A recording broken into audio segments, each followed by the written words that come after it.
to mitigate.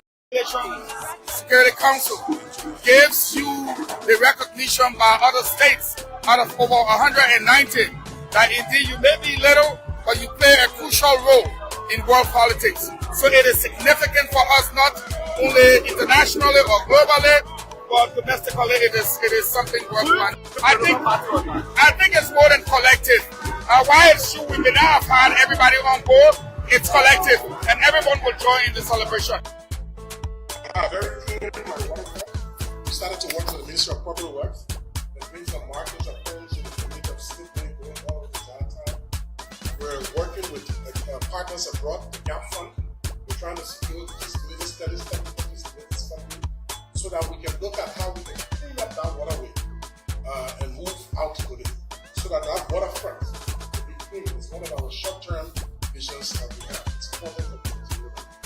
The Montreal City Police, there's been a number of good work the Montreal City Police has been doing. There's also been challenges, we know, and we want to tell the police, the public, that wherever complaints are, we're hoping to look into it. We got a number of complaints. We're in looked into, a number of them being suspended, a number of people, them will be charged in the court for a number of issues. We want the public to know that we're not backing down on it. While it's true, we praise them because there's good work done. We also stand ready to look at the other issues.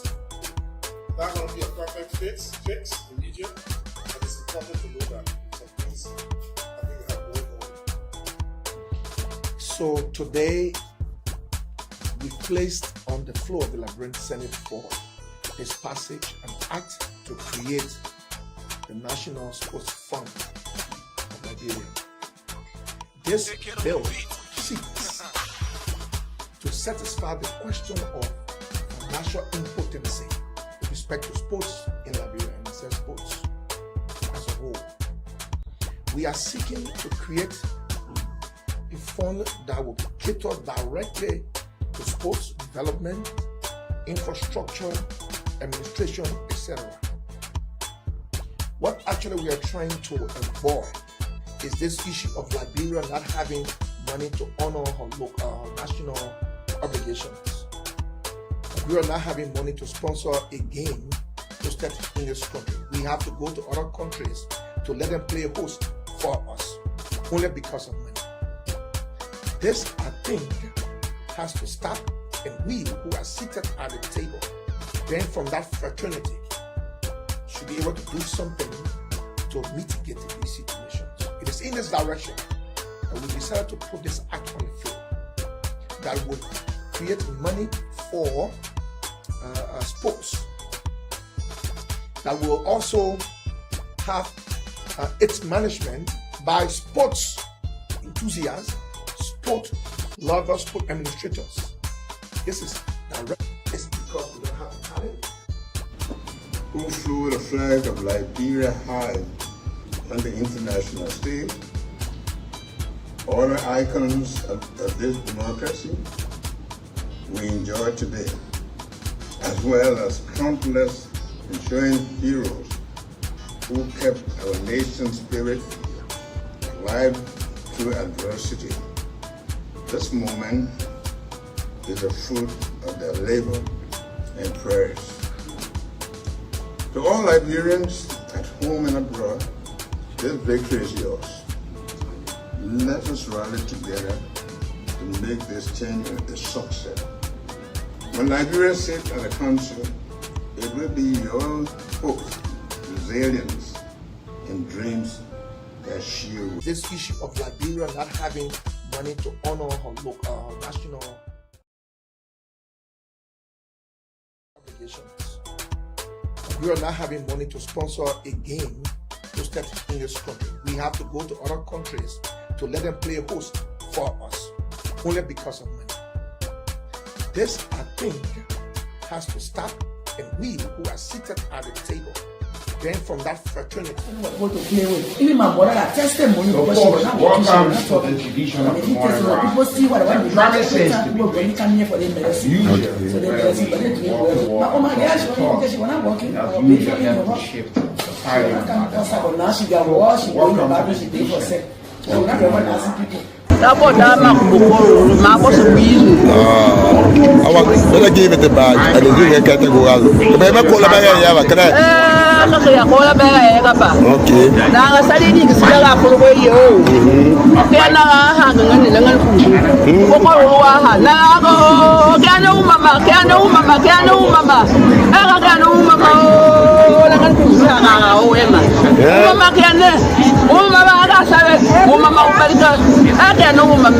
Well, I was suffering for 7 years, going up and down, no way. When I heard about you, I go to Koya about the medicine from Sanga, buying this medicine. I'm feeling healthy than the way I was before. So my people who listen to me, the medicine, the good medicine, that make me to be alive today. God, the first, second, this medicine. So what kinds of sickness you suffer from? Our foot problem. Yes, my foot problem. How long that was Hamburg? You said 7 years, right? 7 years. Okay, thank you. You are welcome. I'm well now. Rush now and buy this medicine, Marie Maga Hot Tea, for small money. The Marie Maga Hot Tea medicine is sold for $350 Labrador. The whole week, 7 days dose is just 5,600 LD. In Moserado County here, Morovia, Liberia, the people, when you go to Bonafan, opposite Makumba, Bendu, Tissue Factory, right behind the block factory, you will see the people office that they Marie Maga Hot Tea people. They're going to be sending the Marie Maga Hot Tea to you. For more information, you can call the following numbers: 0777 444 591, 0770 913361, and 0776 36 9805. And if you want to buy this Marie Maga Hot Tea medicine, that's small money. The whole week, 7 days dose is just 5,600 LD. If you buy the medicine here, you take all of the dose, my sister, my brother, all of the sicknesses you've been suffering with gonna be cured. So rush now and you will live happily.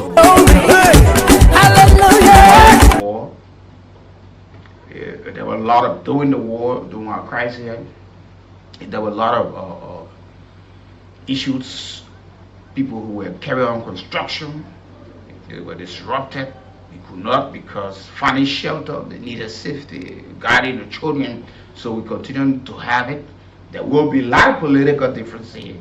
People will express the desire to form part of a group, to be associated with a political party or disassociate. That's their right, that's a constitutional right and universal right as well to when it comes to human rights. So all of these things, but we still see, which is normal, that people will not want to accept that this person accept or this person support this party, this person support this individual, but you can have a country where everybody will be for one person or everybody will give support to one political party. That's not possible, and it's the beauty of democracy that people make their own decision to be part of something or not to be. So I like to say, welcome. You know, we've been talking about this issue of education in Liberia from ministry and agency, which is very key and cognate that people providing services to Liberians or foreign residents provide the education. I say this on the basis of the major complaint from Liberians across the country. You know, that is this minute that quite recently passed concerning Liberians and foreign residents in our country to be fully identified. We talk about the national identification card. There are folks who are currently complaining that salaries and benefits are being withheld because they do not have the card until they can do the full identification card. Then can have access for major financial transaction. That is good. That is good. But we need to go far better than that in providing the necessary education. What happens to the woman who sells in the market, been taking up money to the banks, who cannot read and write? How do we deliver the information to them? How do we have them educated and giving them the importance of having a national identification card? Some of you old folks who are born long, some of you still have some of their old identification card. You know how important and how helpful it was to you back then. And even now. And we are not saying the NDR is not doing or work or not providing education or the awareness of the importance of having this card. But they need to go beyond. They need to go beyond. If you are making it mandatory for all of the citizens and foreign residents in our country, the education should be provided in the length and breadth of Liberia. The lack of education and reducing the bureaucracy in our country, most often people take the shortcut. Liberians are resilient people. Liberians are people who respect the law. The problem, or some of the problems are, they are not told about some of the laws. And that's why we take our time and time to provide the education. When people who are in authority will renege to give the education to the letter, we will sacrifice to do it. This is important. This is something that should be made public on a daily basis across Liberia. This is not politics. We can't keep everything at the level of politicking. We will go from community to community to governance forces to go and protest, to go and block roads. We can tour the entire country, managing forces, telling people what did that there will be a nationwide protest. But we do not have that ability, that strength to go through the length and breadth of Liberia and tell the people. And the process in acquiring it, there should be more centers. If you want the people that they should have it by all costs, make all of the areas accessible and available with a process that is speeded, that people do not have to take shortcut, people do not have to pay extra money because the queue, Liberians are in the numbers to receive it. And the next thing, people start to do business other way. You go to this other place. Sometimes we need to look and make some things very easier for us in this country. You have a mobile registration team.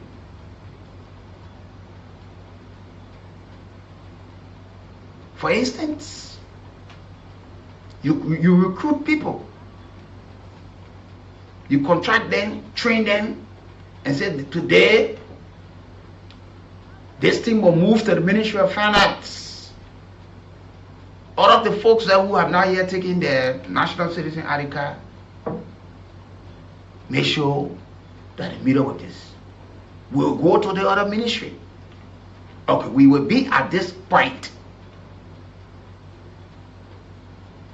And you see people will troop in. We gave a typical example with the issue of electricity. Meter was very cheap. Liberians, to some extent, were not given the level of education in acquiring meter. So what they saw was, when you find somebody who has a meter and you're in the same house or your next door neighbor and you got all of your electrical appliances, you find people passing wire under the ground, putting it in pipes, connecting the next house, the next house, connecting. So power theft got so high and it became a serious problem for EDC and even residents who every time there were reports or transformer getting damaged because of the workload, because of how people are doing connection. And there are people who are even accusing people allegedly that some of the fire outbreak for homes or other places was because of some of those things. But when meters were made available and education was provided, power theft is still around, but it's not as compared to some years back, because nobody wants to be made shame any longer, where people were being handcuffed, sit in the sun.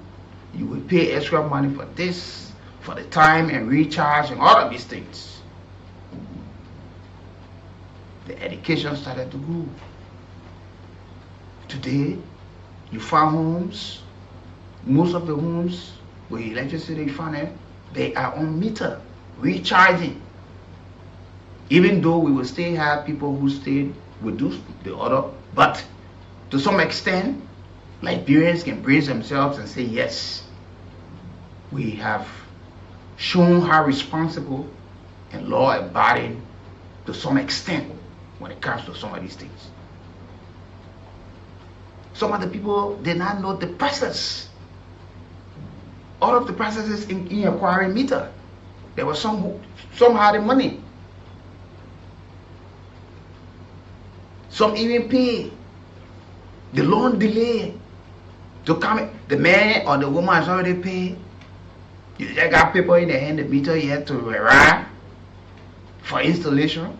At the end of the day, he looks around, he hang up, and you find people will go and connect that man or that woman's house. So we come back after providing some level of education that we all were part and parcel of. Today, you see late shop. Don't get it twisted now. We are not saying that you will not have power theft or people are not on that right, but it's not as compared to a few years back. Because people know to some extent where to go and acquire meter, how much money to pay, and don't want to be caught up. So when it comes to the issue of the National Identification Registry, this is an autonomous agency within the executive branch of government that they need to do the needful. This identical National Identification Registry was created by the Act of National Legislature in 2011.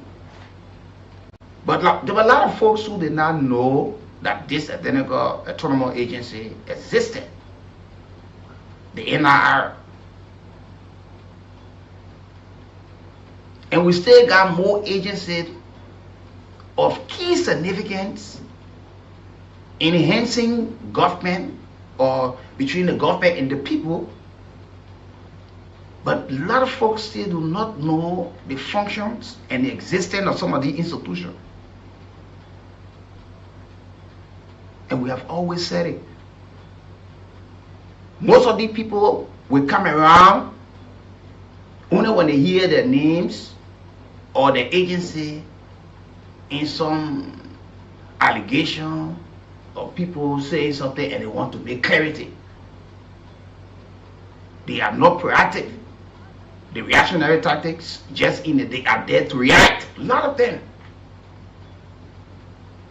And they poorly support the communication arm of the ministry agency. So the PR section, the guys cannot reach out.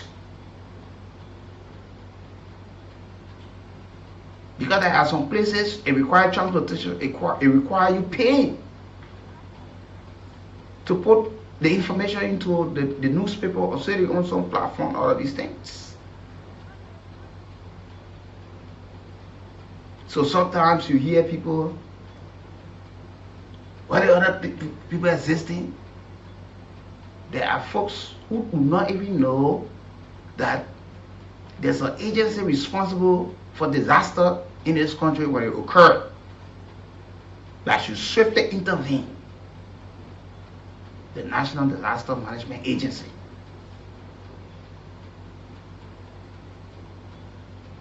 You got the National Food Assistance Authority. You know, you got all of these institutions playing roles, providing food for disabled, for schools, but you will not know that some of the agencies exist, and they are there supported by taxpayer money, and the taxpayer are not in the know of these things.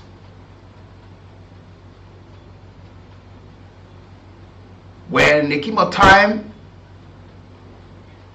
oh yeah, you gotta go register your motorbike, you gotta register your KK insure, you have to have a license. Those were things that existed. Those were things that were on the book. But how many persons who have come from the transport ministry or like the national police and all of these things, people from the national insurance company, to give the kind of information and education to the folks?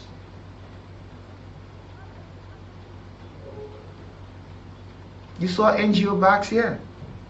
A lot of them were being registered. You're doing commercial riding, you have to register. When the education was, fully given to our motorcyclists and tricycle rider or keke rider, they started to troop in numbers. So today you see, because of the education, because of the stands, a lot of our motorcyclists who are riding their motorbikes, you see them with plates, fully identified. That's how other countries are built. Because at the end of the day, government covers the envelope component of the government will expand. You find people will be paying taxes. People go to renew. Money goes to the government covers. That's how other countries are developing, because the government of those countries put themselves at front first to make sure that they provide all of the education for the do's and don'ts. That when you violate, you know the penalty or what awaits you.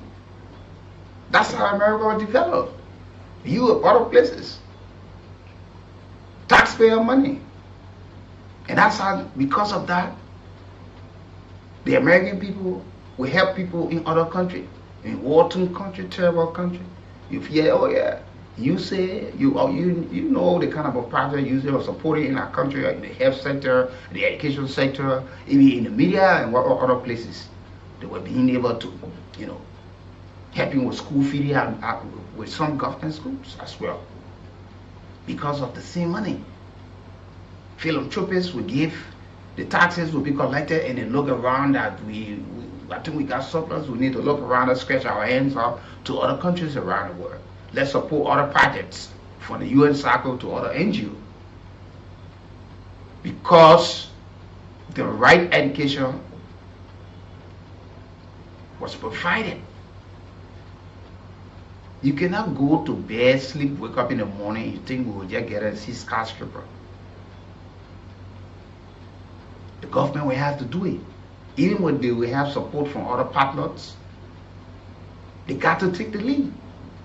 Because taxes are being collected. People get paid. You go to the courts, you go to other places, people are paying fees. You go to school, people are paying fees. They go to register and all of these things.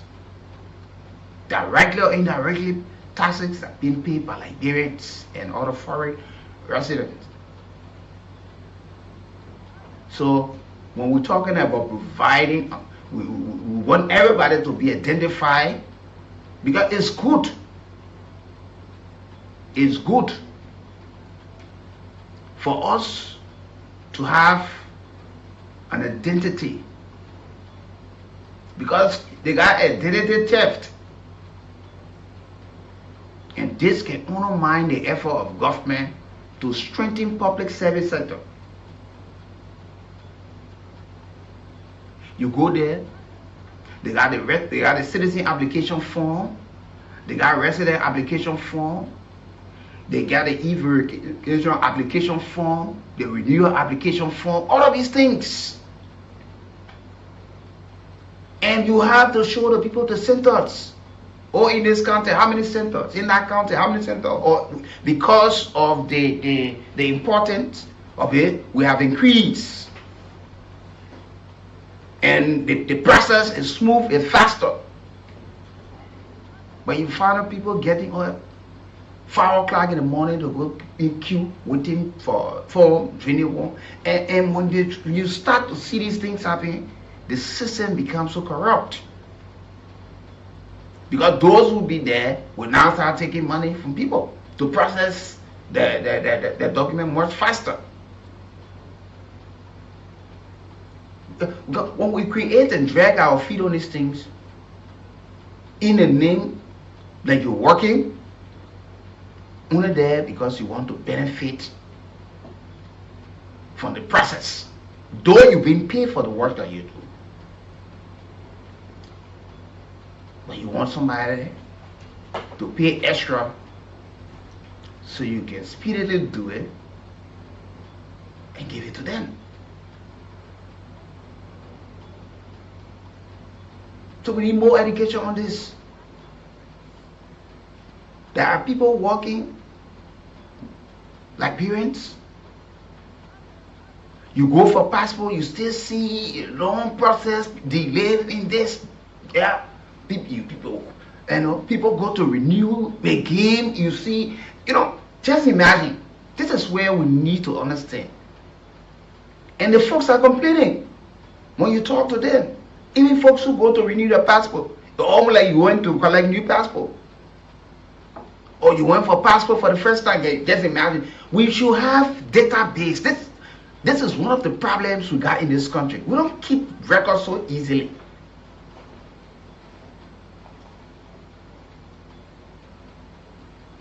Somebody goes to the bank, he gets there, he has an account and everything. The next time it'll be another process. Your phone get missing. To retrieve your SIM, you go to one of the GSM company, the areas all around all of the various center to retrieve. You almost go back into the same thing. They will ask. It's just to tap in the information. Get the person's name, you know all of the information. You still want ID card, you want to look at this other thing, you want to look at this other thing. So now you know.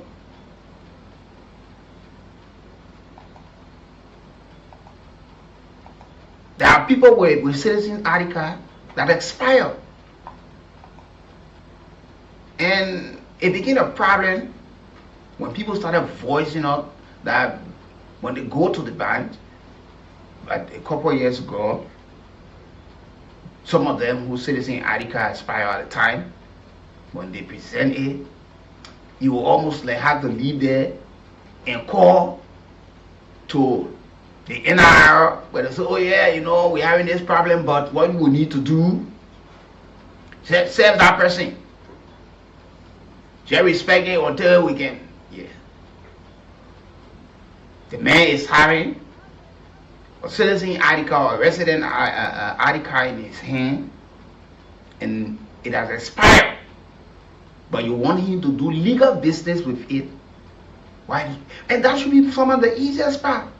Those who already got cannot go through the same form or the same time allotted to people who just go home for the first time. And we have seen these things repeating itself on so many occasions in this country.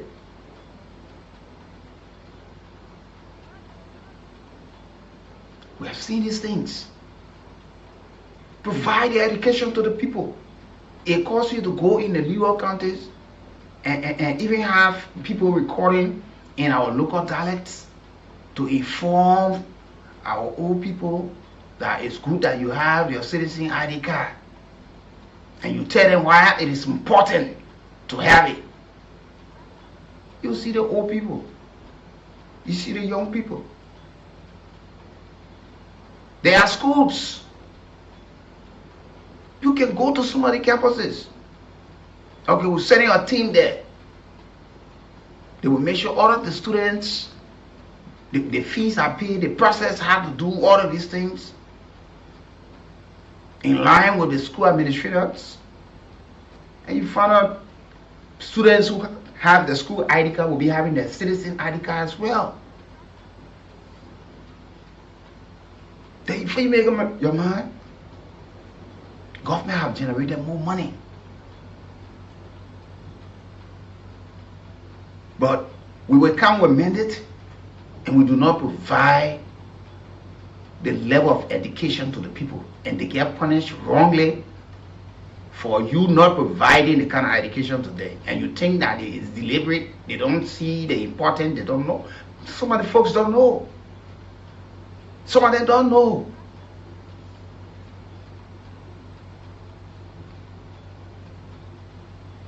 This is key. This is verge of politics. These are some of the critical national issues that we look at. These are some of the things our government feet should be kept to the fire, that you have an entity that should deliver, that should provide the education that the people see it, that people who are entering in Liberia get to know that you also have resident identification card. And it helps us to know, it helps us to guide us and tell us, even to some extent, we will know all of the foreign residents in our country because they will have their identity. When it expires, they go to renew.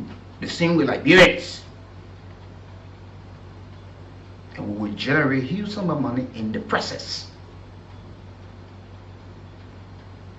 But if we just give mandate that after so you will not have this, you know, and because of the lack of education, there are too many rumors, there are too many misleading information, there are too many information people are still countering. Oh, this will happen on this day, this will happen, that will happen, and people are having all of these things. We can wake up every morning just on politics. These are some of the things. And you will have money in the budget for some of these things, for outreach. There are student groupings, there are civil society groups that can even be hired by the National Identification Registry to help them in propagating the right information out there to the public. But everybody wants to sit in the office and assume that the people know.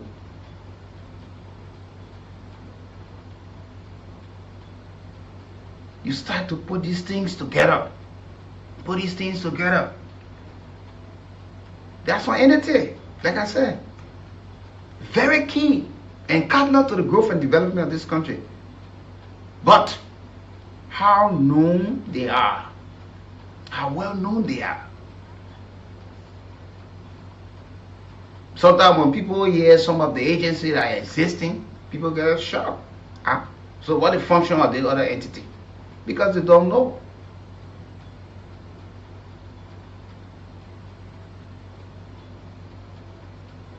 And you know it's in the Bible. It's for lack of education, my people perish. The lack of knowledge.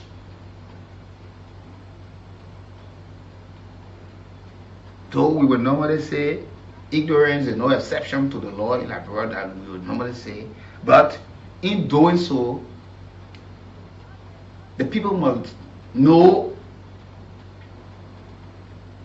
the law. The people must be taught those laws. They must be known to them that, look, if you violate or you come in conflict, this is the fine. Then you see people with guided steps. They will know that when there's a policy or there's a law, violators will pay this fine. On 1-2 occasions or after that, you might be probably sentenced for a couple of days or weeks. You find the people guiding themselves. You see Liberian people, when they travel out of Liberia, they go out, they come back, you hear them preaching in people's country. Liberians leave from here to go to Rwanda. In Kigali, you hear them talking about how the streets so nice, the streets so clean. Because the citizens are taught about the cleanliness of the country. And they are in the know if there's any punishment for violating. So they make sure to be in conformity with the law.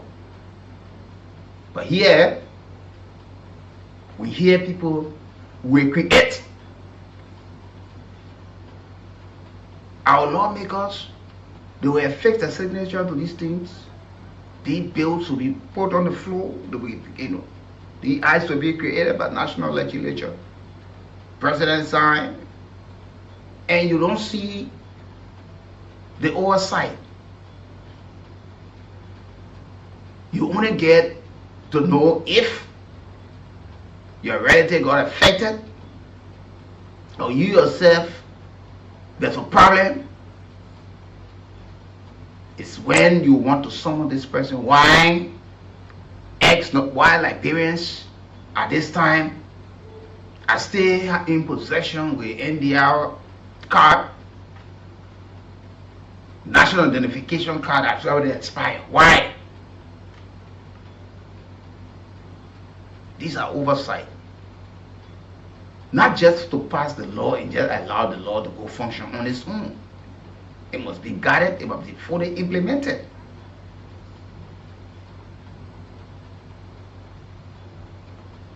You know. So you can have the people, you educate them, and you show them the code. That they do not have fake one. That people, because they work for it, will just give them some fake cards. You tell them all of the security features. Display these things. Because we have seen these things happening in Liberia.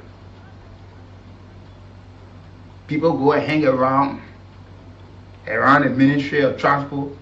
You go there. You don't care for people who are hustling on the side, will intercept you, and you get fake document. Some people got affected by it. It was because the education not being provided.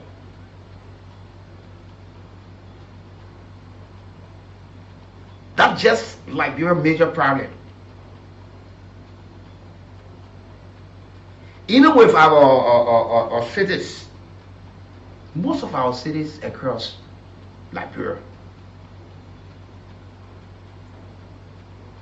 the residents of these cities don't even acquainted with the city ordinances. What you can do, what you can't do. So sometimes when the inspector from the city or corporation go out there to implement some of these city ordinances, you just think, and the people will always come in conflict. They're the people always carrying conflict. You can run a business with all a name. You don't register the business. The business has no identification. You can identify, you get there, you see one shop, no name. So you provide the necessary education.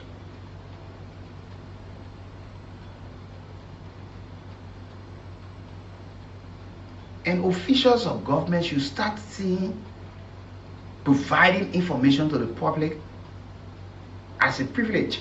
They're not privilege. That is a right. It's a constitutional right to provide education for the people. Even universally.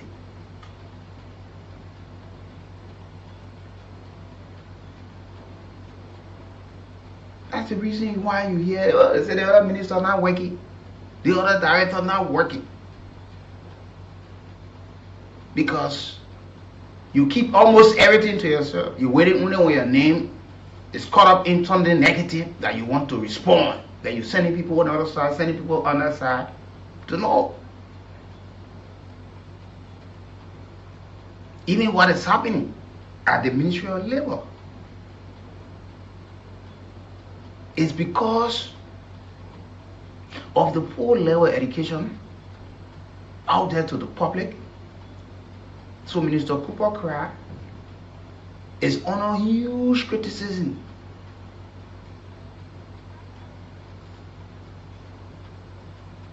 And some of the folks who are pressuring him fully aware. But at times when people want to score political votes, they get at people. And they make you look like you are not working because you yourself been sitting, though you're working, and you know you've seen the results. You're having senior management meeting coming out some plan, but how many persons know? How many persons? How many persons read newspaper? This society of recent, hugely driven by the digital world. People all on the social media getting the news from there. People listening to radio. And that's the reason why you see most of the newspaper, they got a website, they got their Facebook pages and all of these things. They're on Instagram, they're on X, formerly Twitter, and all of these things. They're on YouTube and all of the Hotlines. So when you start to use the platforms, these social media handles, those who can read and write will take the time to go through the process. Like I was saying, you go there now, they got the forms, they got citizen application form. Oh yeah, they got a resident application form. They got the renewal application form. But we will provide this education. We don't get paid for doing it. But we must understand that when you have a little knowledge and people who are to give it and don't give it, you make the utmost sacrifice for your country. That people will know the processes, how they can acquire, where they can go, the places, and let the people kind of sit on the platform, tell the people, if you're in a city, go to this place. If you're in a county, these are the centers. Then people start to go there. Some of the folks don't know that government are giving anything. And some of them will go to the bank or other places to transact. If that person do not use their own description will tell you we can't do any transaction until you can go and bring your citizen ID card. Which is important. That we do not have fake people. That you even traveling out of Liberia, you traveling or in West Africa, because these are some of the identity to show you just as the passport will or help you do. You got all of your information on it. Somebody can see you, take it, read on it, and say, oh yeah, this is Mr. Paul, this. The information is there.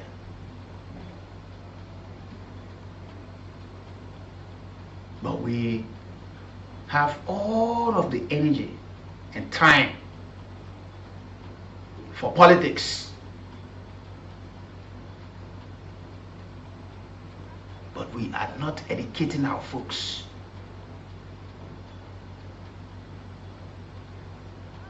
Lack of timely educating the people have caused us so many things.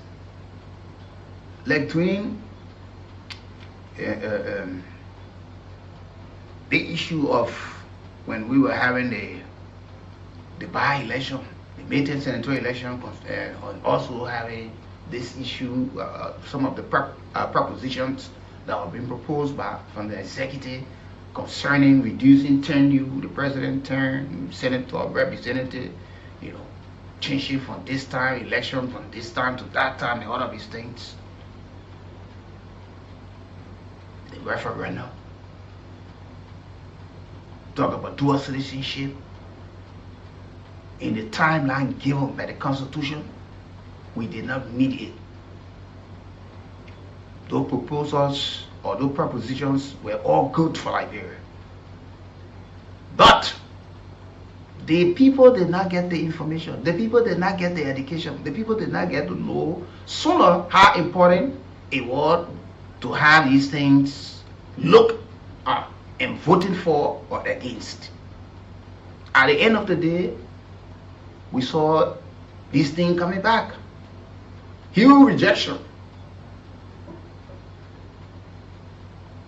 Huge rejection.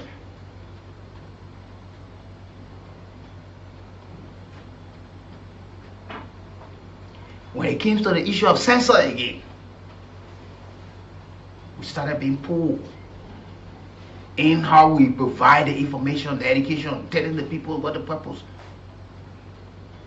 It jammed there, and some of us, we voluntarily sacrificed our time on the radio to educate the people the importance of conducting censor, why censors are conducted, what are some of the benefits, because it helps national government plan development. How, you look at the population, it gives you how to decentralize development, how money and a lot, how to cater to the disabled community at least. You get to know how Liberians are living. And probably the national budget will be small for the population that you have. So it gives you informed knowledge of how to make projection and how those areas of importance where roads are so much because of the population, where you can have hospitals built. It gives you a sense of direction. But the information did not go as the way people thought it would have gone.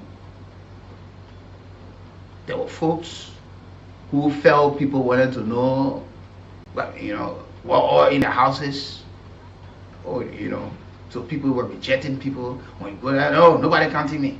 If I say I know, because some of the folks did not get the information. We have to start appealing to people, telling them we have to do other people's work, because this is Liberia. But others will sit down and fold their hands and said the other people get paid. They paying people to do our work. So me, I'm gonna do no volunteer work. I'm gonna do no free work. So this is important. That's why we sat and have looked at this to be very key and cardinal to our growth and development of the country. We keep information from the people in this country too much, and we want them to overnight make decisions.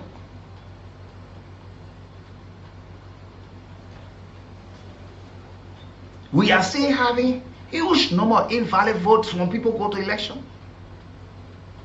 We saw that in Nima County again.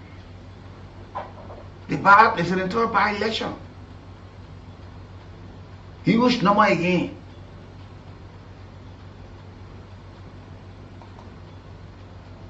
Because you see, the way we provide the civic education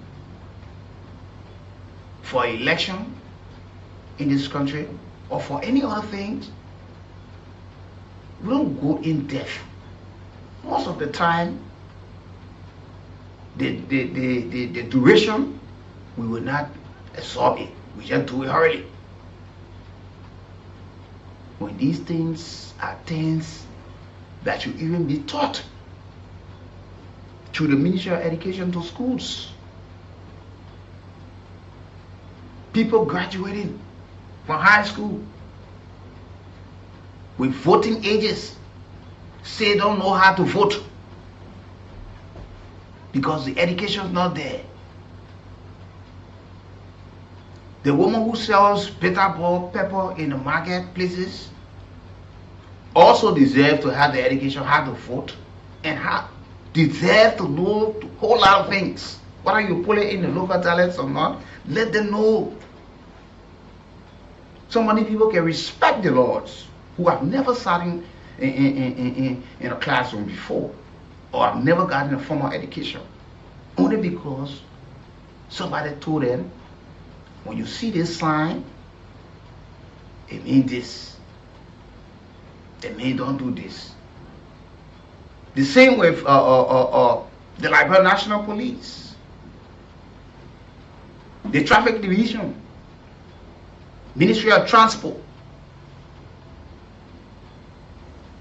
There are drivers in this country who don't know the difference for stop and park.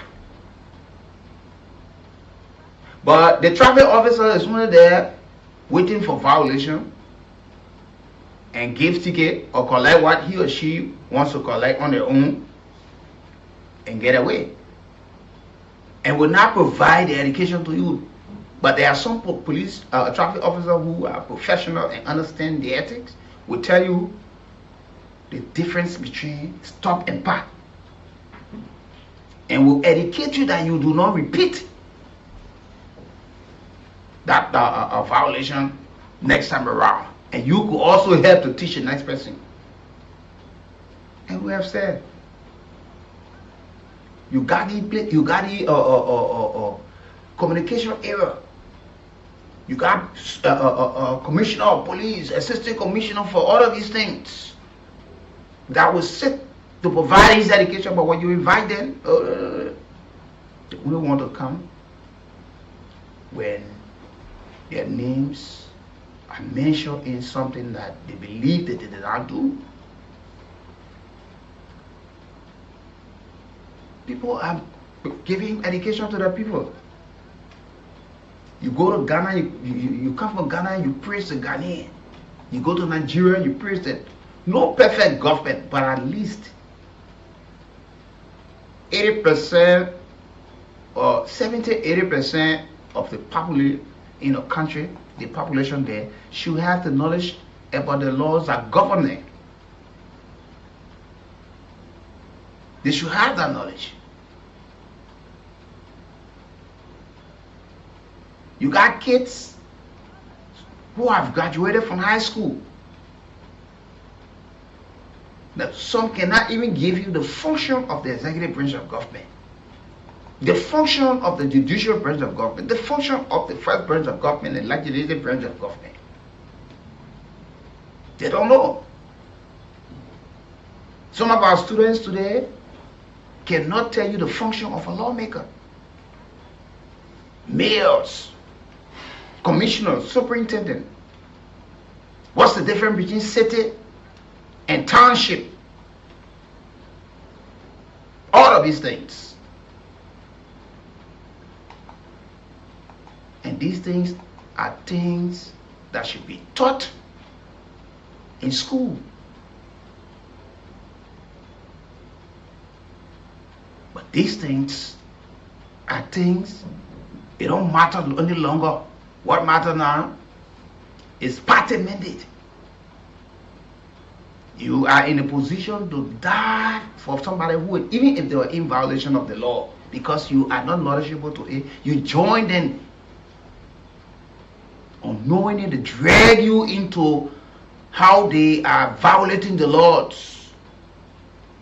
But because they have blindfolded you with politics, you will not understand. You will join them, not knowing your action or your involvement. When you are caught, that person will not help you in the process. Crimes are only reduced in a country where the people are knowledgeable to their laws that govern them. That's just easy. Crimes. When you see a society where the crime rate not as high as other countries, or like people fighting war, no stable government, because people who are to provide the education to have the people educated. There are drivers, knowing it or unknowing it, sometimes intentionally, but some of them don't even know when people on the crosswalk that they're supposed to stop. They will even jam you on the crosswalk. Some of them don't even know the sole purpose of that crosswalk. We see some of our people, our visually impaired people that normally call blind people, you see them with a cane.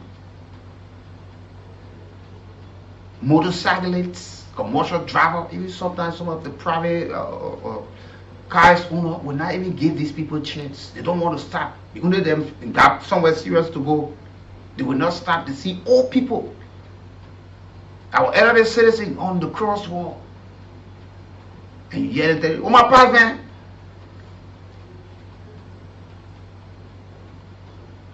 This is to the extent that we have damaged our country because of politics. That these things are things that will no longer hold value. That's why you see Liberia, we're fighting to rebrand ourselves. Because, and thankfully, there are a lot of folks on board who are giving up the time, touring the world, and making Liberia case. Our passports, a few years back, and still, to some extent, yeah, reportedly are in the hands of people who are causing serious problems in other countries with our identity. And the burden falls on us at the end of the day is Liberia. So if somebody went to rob in Guinea or Ivory Coast or any part of the world, and that person was caught and was seen with a Liberian passport or a Liberian citizen ID card, it would, that's our identity.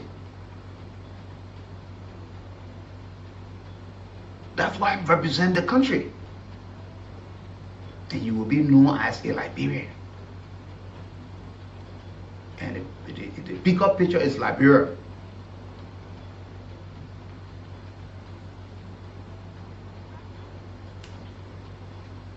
You see, whether it is intentional that people are benefiting from denying the people the level of education so they can continue to reap from it. You go to the court, you see how things are on. You go to the police station. Some of the police station, because the people don't even know the law, they made a police station look like even a court.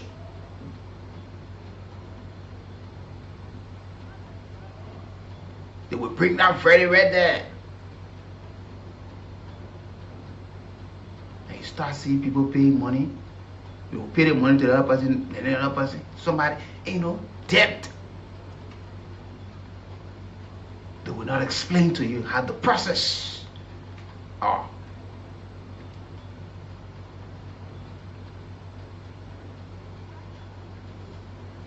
So Liberians, we will continue to help to provide the education. Who will keep doing it? It was the same with the issue of COVID-19. We started the issue of providing the kind of information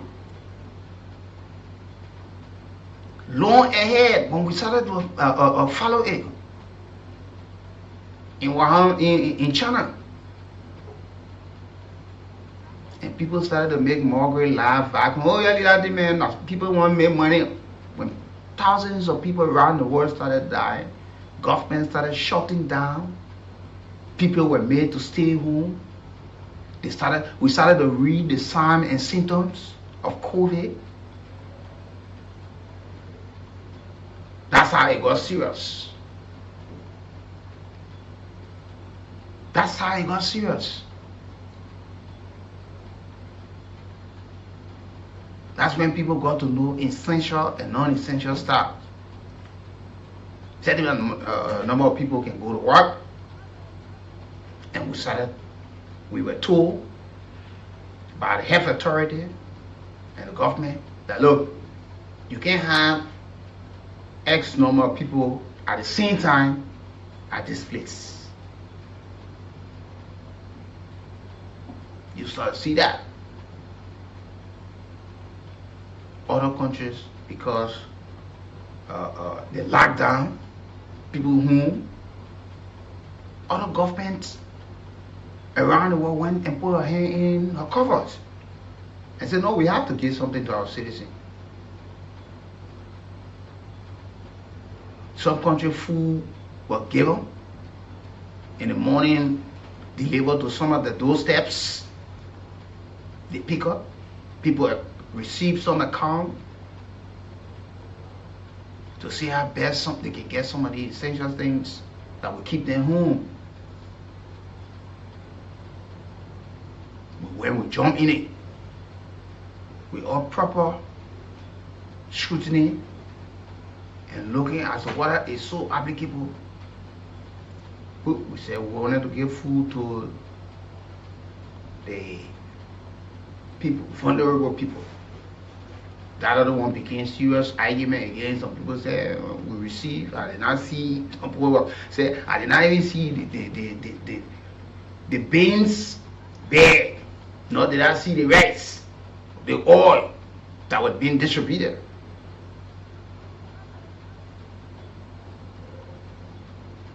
So we'll go for our sponsor commercial this morning and talk about them. Mary McGrath, as usual, some of you who are not faring well, suffering from ulcer, rheumatism, stroke, low blood pressure, growth, sexual transmitted diseases, and the folks are there in Bonaz fine.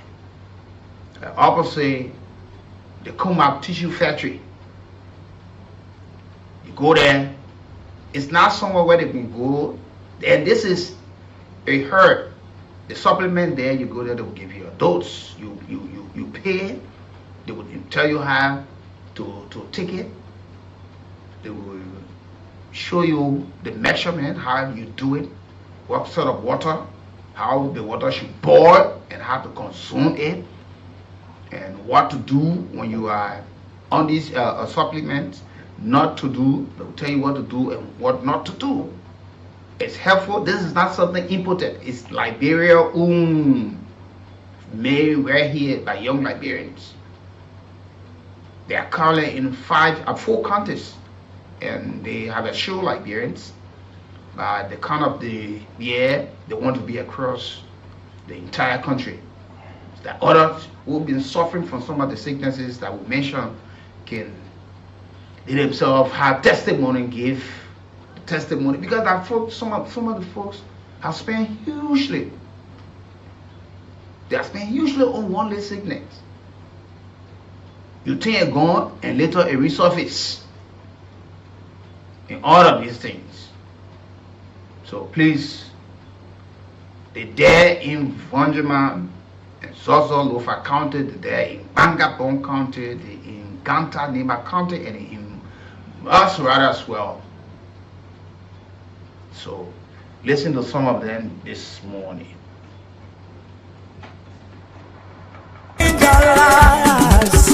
One thing we ask of you, one thing that we. The people are into selling Mary Maga hot tea medicine all over in Lofa, Nimba, and all of Bon counties. The people finally now settled down in Moserado County. The Mary Maga hot tea medicine here. People in Lofa, people in Bon counties have been buying the Mary Maga hot tea medicine. People with terrible sicknesses, and most of them have been healed and been giving testimony about the Mary Maga hot tea medicine and how good it is. Finally, the people now settled down in Moserado County here. In Moserado County here, Morovia, Liberia, the people, when you go to Bonafan, opposite Makumba Bendu tissue factory, right beyond the block factory, you will see the people office that they Mary Maga hot tea people. They're going to be sending the Mary Maga hot tea to you. And if you want to buy this Mary Maga hot tea medicine, that's small money. The whole week, 7 days dose is just 5,600 LD. If you buy the medicine here, you take all of the dose, my sister, my brother, all of the sicknesses you've been suffering with gonna be cured. This medicine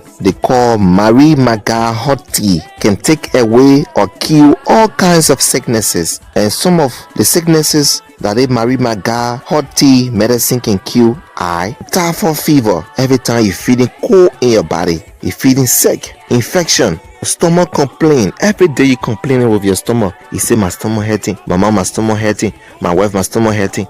Even women that cannot see their period, the medicine they call Mary Maga hot tea can solve it. A sexual weakness, you can't do your homework good. You come from working or you go somewhere, you come back home, you can't do your homework good. Your woman tells you say bad limit man. Sexual weakness in both men and women, they Mary Maga hot tea, they can cure it. Numbness in the body, eye problem. Every time you complain with your eye, you can't see clear. The Mary Maga hot tea can solve it. It can cure it. Also, every time you complain with your stomach boiling, you can't eat pepper, you can't eat this one. Also, the Mary Maga hot tea can solve it. It can cure it. Rheumatism, back pain. Every time you complain with your back, my back hurting, pain in my back. Mary Maga hot tea medicine can cure it. Diabetes, the sugar problem. This Mary Maga hot tea can cure it. Skin disease and many more. Mary Maga hot tea medicine can cure all these problems. Here are some of the testimonies of people that Mary Maga hot tea medicine has cured, and today they are free and living happily. My name is Sisi Galima. Okay. I live in Kolahu, Kobasili, Kisi. This medicine have done well for me from Monday to this Monday, making it 1 week. Okay. The first of all, typhoid have been disturbing me. That even it have taken me more than 5 years. I don't take back with cold water, but this medicine makes the way I sweat, the heat coming on fire. I take back with cold water, and I'm fine in the body. And also, even my outside have not been too clear, but it makes now I can see a distance, seeing very clear. And also, as a man, it makes me active, sexually active. I play my game number 1. I used to always play weakness in the defense, but now I'm strong. If I can leave on the defense, go school and come back, which is my sexual organ is very active. That's great. As a young man, I'm moving strong. All of my joints that have been hurting my waist, everything free. This medicine is very good. It's natural. It's very good. It don't have any side effect, but it do it well. Perfect. My mother was sick. I've been spending money from hospital to hospital, but that time she almost died. We sent for my people and they came. And when I hear the news over here, I have brought her. Well, I tell God, thank you. She well. And even my auntie, they call Yene. She was saying she was not working good. She was in the same church that when I told her, people they come here. Okay. They need testimony. All right. So they medicine me. And that's when we were supposed to play with. Even my mother got testimony because she was not working, she was not talking. When they test when people see what I want to do, every time people when come here for their medicine. Okay. So their medicine, but they're doing well. But oh my gosh, she wanna working. Our patient in your house. She wanna come outside, but now she got washed. She go in the bathroom. She pay for sex. She wanna go over asking people. Our let give it a bag and you get category. The baby call about okay. Now I studied in the for away you. Can I hang on the little food? Now can no mama, can no mama, can no mama. I can no mama. Mama can. Oh, mama, I can know mama. Well, I was suffering for 7 years, going up and down, no way. When I heard about you, I go to Foya about the medicine from buying this medicine. I'm feeling healthy than the way I was before. So my people who listen to me, the medicine, the good medicine, that make me to be alive today, got the first, second this medicine. So what kinds of sickness you are suffering from? Our foot problem. Foot? Yes, my foot problem. Okay. How long that was working? You said 7 years, right? 7 years. Okay, thank you. You are welcome. I'm well now. Rush now and buy this medicine, Marie Maga Hot Tea, for small money. The Marie Maga Hot Tea medicine is sold for $350 $. The whole week, 7 days dose is just 5,600 LD. In Moserado County here, Monrovia, Liberia, the people, when you go to Bonafide, opposite Makumba, Bendu Tissue Factory, right beyond the block factory, you will see the people office that they Marie Maga Hot Tea people. They're going to be sending the Marie Maga Hot Tea to you. For more information, you can call the following numbers: 0777 444 591, 0770 913361 and 0776 369805. And if you want to buy this Marie Maga Hot Tea medicine, that's small money. The whole week, 7 days dose is just 5,600 LD. If you buy the medicine here, you take all of the dose, my sister, my brother, all of your sicknesses you've been suffering with gonna be cured. So rush now and you will live happily.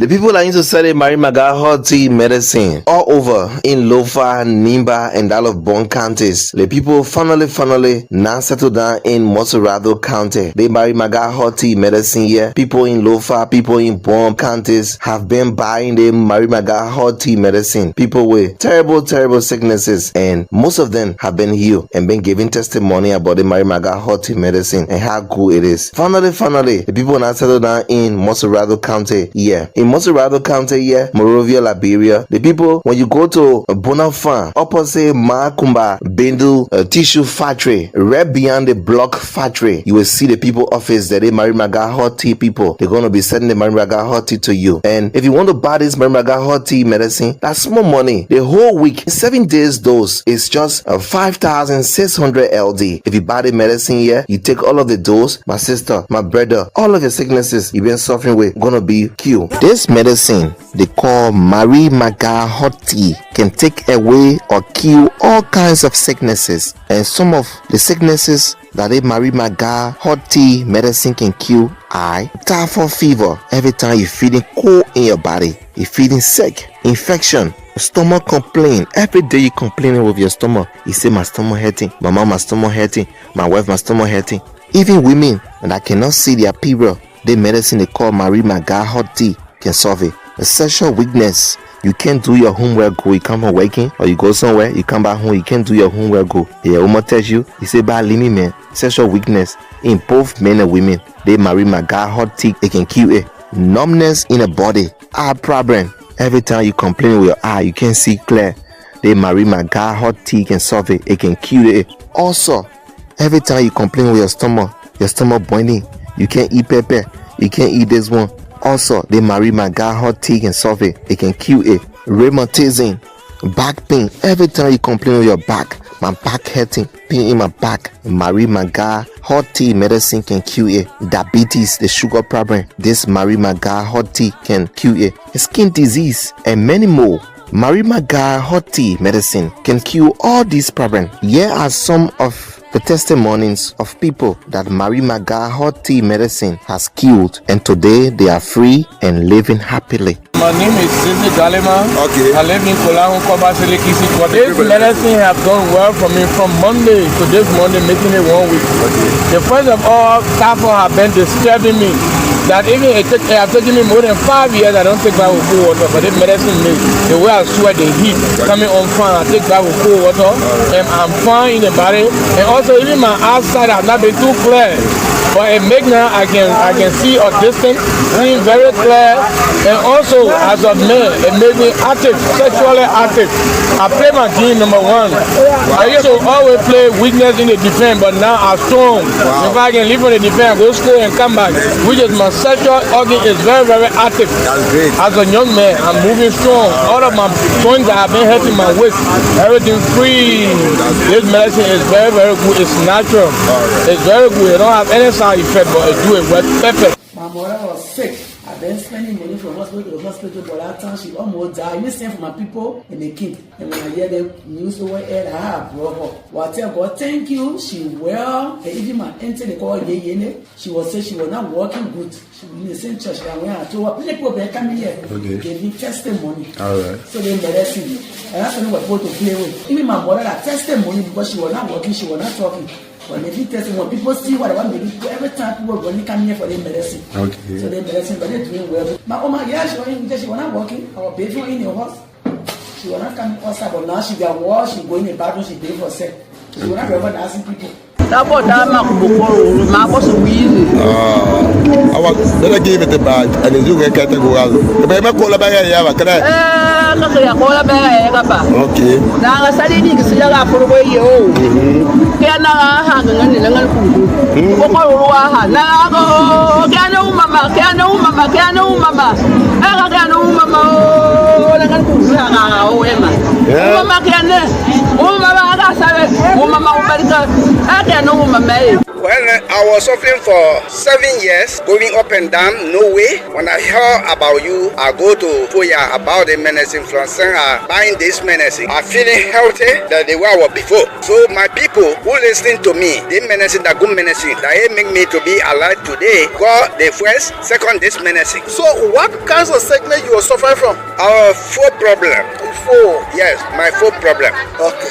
How long that was working? You said 7 years, right? 7 years. Okay, thank you. You are welcome. I'm well now. Rush now and buy this medicine, Mary Maga hot tea, for some more money. The Mary Maga hot tea medicine is sold for $350 $. The whole week, 7 days dose is just 5,600 LD. In Moserado County here, Morovia, Liberia, the people, when you go to Bonafan, opposite Makumba, Bendu Tissue Factory, right beyond the block factory, you will see the people office that they Mary Maga hot tea people. They're going to be sending the Mary Maga hot tea to you. For more information, you can call the following numbers: 0777 444 591, 0770 913361 and 0776 36 9805. And if you want to buy this Mary Maga hot tea medicine, that's more money. The whole week, 7 days dose is just 5,600 LD. If you buy the medicine here, you take all of the dose, my sister, my brother, all of your sicknesses you've been suffering with gonna be cured. And so rush now and you will live happily.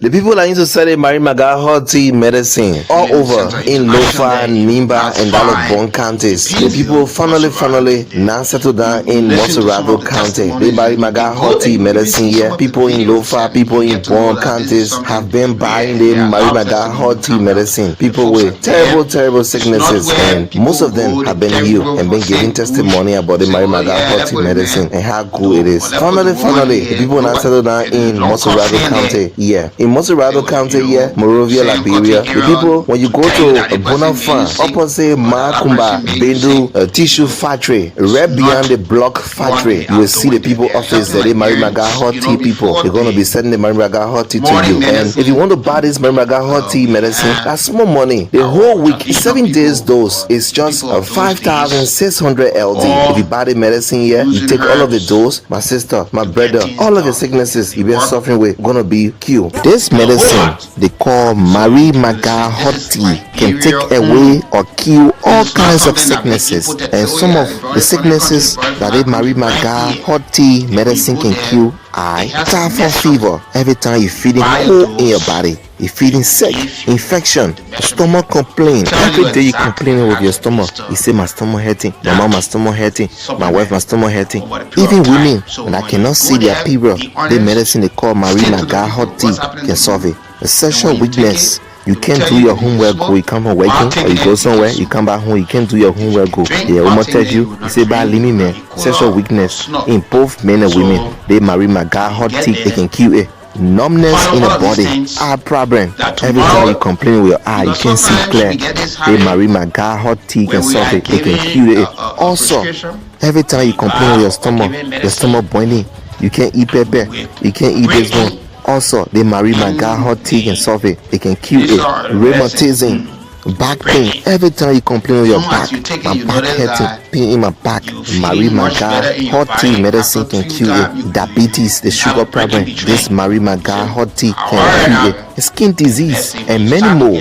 Mary Maga hot tea medicine can cure all these problems. Here are some of the testimonies of people that Mary Maga hot tea medicine has cured, and today they are free and living happily. My name is Zizi Galima. Okay. I live in Kolangu, Kobasilekisi. This medicine have done well for me from Monday to this Monday, making it 1 week. The first of all, typhoid have been disturbing me. That even it have taken me more than 5 years. I don't think I will go. Like drinking, smoking, the snore, the slab, whatsoever thing, it is cigarette. You gotta get rid of that for that moment. Probably when you finish your dose, first, second, third, or fourth, you may just leave some of the habits. It will help you to clean your body. It's very important. And we want to say to you that Mary Maga is also in Central Monrovia, Camp Johnson Road and Clay Street. There where the office is now, a new one. So there are 2 offices currently in Montserrat County, the Bananas Farm area and the Clay Street and Camp Johnson Road intersection. There are plans that other parts will soon be announced, especially Dwyer's on the way. But if you want to talk to the folks there into Camp Johnson Road and Clay Street, you can call Miss Patience Gray, Patience Weir rather, to be precise.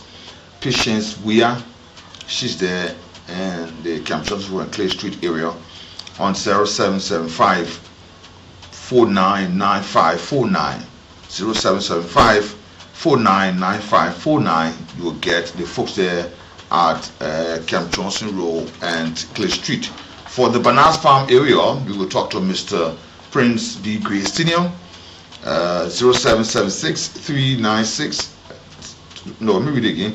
0776 369 805. 0776 369 805 and 0888 856 776. 0888 856 776. So these are the numbers that you can call to get whatever location, whether you want to go to the Camp Johnson Road and Clay Street intersection or you want to come at Bananas Farm in Painesville. The opportunity is yours. Try this time around, see your health. Your health is your wealth. Don't play with it. And there are a lot of testimonies coming up, and you are aware that folks are even asking, why would I hear testimony from Montserrat County? Remember, Montserrat County just opened the office. It's about 2 months now, right? Yeah, 2 months. So, and those testimonies are not testimonies that people, they go and gather from you. When you are healed, you yourself will tell your story. When you are okay, you will tell your story. And there are folks telling their stories currently. So just in the coming months, you will hear testimonies from Montserrat County. Like you hear from other counties. You will hear from Nimba, Bond County and Mosoro County, like you have heard from Lufa County. So this is it. It's important. Try this time around and see what will happen. You may just be at the end of getting rid of what you face with, whether it's a typhoid, a rheumatism, ulcer, eye problem, it's a growth, a sexual transmitted diseases you have. You have low pressure. Like I said to you, you can try this and you will get help. It's important. So good morning. Good morning, folks. So we'd like to say again, go there. You can just go and give your testimony there. It's going to be good. Yeah. But this is how I would like to welcome you this morning to this edition of the Morning Ride. And as a matter of fact, today is our Chief of Security anniversary, wedding anniversary. Yeah, and to you, Mr. and Mrs. Martha and Johnson, happy wedding anniversary celebrating on today. And today we coincide with his junior birthday as well. The way I sweat the heat coming on fine, I think that was cool also. And I'm fine in the body. And also even my outside have not been too clear. But it makes now I can see a distance, see very clear. And also as a man, it makes me active, sexually active. I play my game number 1. I used to always play. Forever to go. Yeah, sure. So we want to say more blessing, more good time ahead of you people. And thank for being together, and the journey continues. So, like we were talking before going for our sponsor break, we're talking about this issue of education, especially where people time being given for the issue of Liberians requiring or foreign residents the national identification card. I don't know why since this institution was established up to now, 5.2 million, you don't register everybody yet? And this is why, that's why we drill them to, they are not providing the level of education that the people need to know the importance and how significant it is to have it. But you want to wait for an event where you think, as soon as some allegations on Andrew Peters, you will hear them go do press conference. You will hear them go on the radio to make clarity. Why? You like some sort of thing that should be prepared first? The Liberian people deserve to be educated. And you see, most of the time what can cause a problem is when we attach too much financial reward or to generate money for government. Yeah, that's all you want. Start putting those things before, let the people get. You have a responsibility. Provide education. Go across the country. More centers. Even if it be mobile center, more centers that people take it to the people. In less than show centers. You saw the census. How many weeks it took to register people? Why an hour can do it? Huh? And that's how we feel with the referendum. Why? Because look, even schools. Go to schools, go to marketplaces, go to university campus, go in the communities. In less than no time you register. Imagine this thing is a high expiration date. Yeah. So why you are renewing, other people on other posts still don't have it. Just how you see, how simple it is. Look, that's why you tell the national government, if the money allotted small, you make sure you tell the people it's small for operational costs. That government put money there because money still come back into the cover. If we can do it like how we do our voter registration process, where they center identify. You found people going there. People go there. You go there to play. They put already read it again. So if you I don't think the issue is money or something. It's just sometimes the inability of those folks to work. That's all. Or lack of education. Yeah. Like you said, voter registration time. The entire country is given a certain period. It's over. You get that information right on the spot. You print it out. They give you a card. Yeah. So what they in our one now? What did make it difficult? And you can go get the form, sit down, fill the form in, and give it, take your picture, and get it printed out and give them to you. We did census in this country. Look how long we took. In a very short while, we were able to cover the entire country. Are you aware that some government employees are now complaining because they have not gotten a salary because of they don't have a photo, national identification card? It's a requirement. You see there? You see? Just imagine. one senior brother of mine from the Ministry of Posts was telling me about. He's one of the persons that he accounts his salary being held because of that.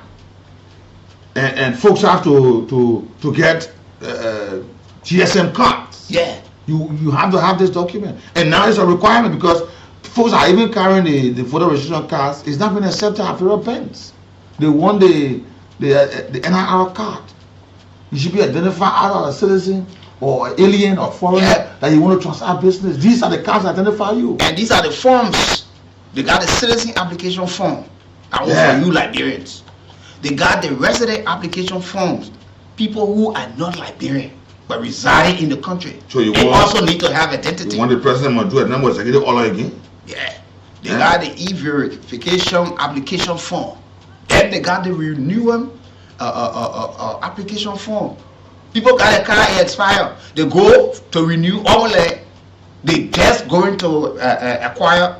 I don't know how. I don't know how we keep our database system working to make our work much easier. You'll see that the same information that you gave yesterday. You get your passport expired. You go to renew. You almost looking like you just go home for a new passport. Yeah. Why? We claw the system in a way that other people feel that chopping. You want to make it fast, you must get extra money. You see that? Everybody will not have extra money to give. No. And that's how you invite those who be doers to come in the system. Because they got money. The man will come to you because he won't be seen as a citizen. Instead of getting another alien or a foreigner card, he go apply for something. He put money in from. Yeah, but at the end of the day, even if you're not careful, people will issue cards hurriedly to people, and you don't see the real security feature that's supposed to show that the card is valid, and the person is carrying something legal. You just get something in your hand. Yeah. When we print out new money. Yeah. Folks started counterfeiting the money. And all sorts of things. And other man, because of election, he took the machine and carried it in home time and go verify some people. Yeah. And this thing of education, we have said all the time, we need to educate our people. Sure. Ignorance of the law excuses no man, but the man has to be taught the law. But that's the point. He has to be taught. If somebody must be punished for something that they should not do or they shouldn't have done, that person must also be knowledgeable to things that they can do and they can't do. Yeah. And when they do, what a witness. But you can't keep it putting our state. We lead it. We don't want people when they fall short, then we use it to extort money from them. We exploit them. We default government from revenue. Oh, no money, no money. You see, like you usually say, the traffic man will stay in the corner. Yeah. Wait for violators. Instead of him being educated, people say it don't happen. But he hide himself, wait for those who will come and violate, then he grab them only for his own selfish aim and get what he wants from them. We can't continue like this in this country. You know how many drivers don't know stop from parking? But they haven't been taught. Most of the people don't go to driving school. Sure. But when you start to provide this kind of education, it resonates well, the information there, they learn it. Everybody will not have formal education. And there's the reason why when you start to provide the information to the people, these things are there. You find crimes all over because people doesn't know. Yeah. But if they are taught, awareness are given, instructions, educations, whatever means, whatever jingles, whatever town hall meetings, if these people know these things, you see them trying to avoid committing crime. You go to the market. They get market superintendent, they get market president. You go there for Redland or Gorbachev or wherever, FDA or VOA and other places, Waterside, all around. You go to the leadership. Also, who's the market superintendent here? All right. These are the information we want you to be part of to give to your people who have not registered for the citizen identification card yet. Use the market association. They got people who are already employed.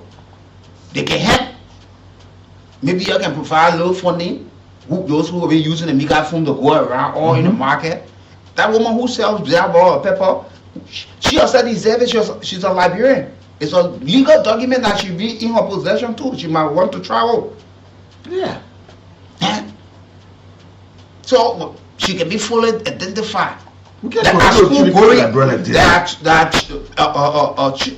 Liberians who are in schools, in grade schools, you can go to the campus system and register the people right there. Once the information pass, the parent will give them the money. When the team get there, we have mobile team. The team get there and do the registration. Yeah. Get the form, they fill it in, and you teach them even how to fill in the form. It's the same thing that we have done over a period of time. We have pretty close to invalid votes. Just imagine, some people will not even get 1%, but invalid vote will be higher than the vote that they themselves will get. Yeah, with all education. Yeah. But we just saw it in Nima County. The by-election there again. The normal. So people will never even get the percentage that invalid will get. But if to go and govern our people, mobilize people across the country, and set one day for nationwide demonstration, all the energy and time there for them to do it. Yeah. Political party will not even educate the people. You know, they just feel everything should just be about politics. When you educate your people, you know what you're doing for yourself. You know what you're doing for yourself.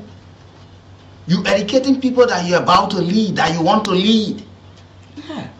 It helps you make your governance system much better and easier to handle. But the reason why we have seen difficulties with government coming and going, and people think that they doing nothing, no. The simple reason the people are not informed, the people are not educated, so they think that you are not doing anything. Yeah. They just feel people stealing. Every year you talk about reconciliation. You don't know that it so happened. But you're not educating the people. Yeah. Can you imagine? Yeah. We need to graduate. Country gets developed around the world because the people are knowledgeable to the law that govern them.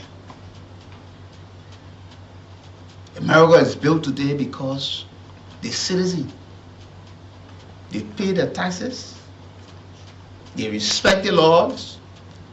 When they violate the law, they kind of punishment. But here, some of the Liberian people don't think that it's deliberate with some of the things that you see them doing. It is not, they just don't know it. Mm-hmm. You will see somebody put something, do not urinate here. Somebody would defy, or some people who can read right, they don't know those things that they will go there. We put crossroad, we don't provide education on the radio, in the community, how drivers are to respect when you see a pedestrian about to cross or on it. We don't even educate our drivers about people who are visually impaired, that we call blind people, when they got the cane on the crosswalk. But you see drivers almost jamming people on the crosswalk. And some of them know, some of them just don't know, they just see where line. Mm-hmm. They see where the lights. And this thing, it's a serious violation. No, it's a serious violation of the Liberian Post. You can't deny the people the information. You can't deny the people the education. Educate the people and tell them the importance of having this identification card, national identification card. Because if you are telling me that you want to promote the rule of law and progress, to provide essential services for people, and you deny them this, you hide it from them, you make it so difficult, it's a violation. And our course with all of the prepositions that was so nice for Liberia in a referendum, people went and talked. The first thing they said, but we finish our election, what we're going to do, who the other man? What they meant, what referendum are coming from? So many people, it was the very first time hearing such word. They didn't know. But you have not good things in it. Is it that people making plenty of money not telling us? Is that they're selling cars to people who should not be in possession of these? Because we don't know. Back in 2017, they partnered with the Ministry of Finance, Civil Service Agency, in this biometric enrollment of employees. But we still find it goes new. When you set up a process to help Government track their employees through this kind of system. You find it hard time. What about the people who are now in government employed? Look, this is a deliberate and clever attempt to keep the Liberian people in this kind of state, that they should not know what's happening. They should not know, because if you are saying people need to be identified, there are a lot of Liberians now, in Basel as we speak, don't have the NIR cards. They don't have it. Not that they don't have the money, but to them, what's the importance? What's the essence of them taking that time to go look for an NIR card? What's the essence? And they're not providing all of the information. Yeah, no information. Because you see, somebody call Andrew Peter and say, oh, you're discussing you, I thought you're going radio, you want to debunk, you want to do this. Why are you working in that kind of condition? I don't know. I think it's, you know, I think I don't know. I think probably they said, I don't know whether he has resigned or I think something like that. But I got parallel with the president. You know, they fit on the sign this performance reporting that they must convene themselves. If you don't perform, you know that you're leaving government, all that. The president delaying these things. Imagine, there are so many things that should be happening by now, but folks in those areas are keeping it down. If it was someone then at the Ministry of Foreign Affairs, by this time, like bro, being elected at the Non-Permanent Citizen Security Council, it will not happen. You see, to have the citizen ID card, you must first fill in an application form called NIR application form. Then you will sit for an interview with immigration officer. No. Then you will also sit in the interview with NIR staff. You make payment for your card and collect receipt. You proceed to the NIR enrollment operator to get enrolled.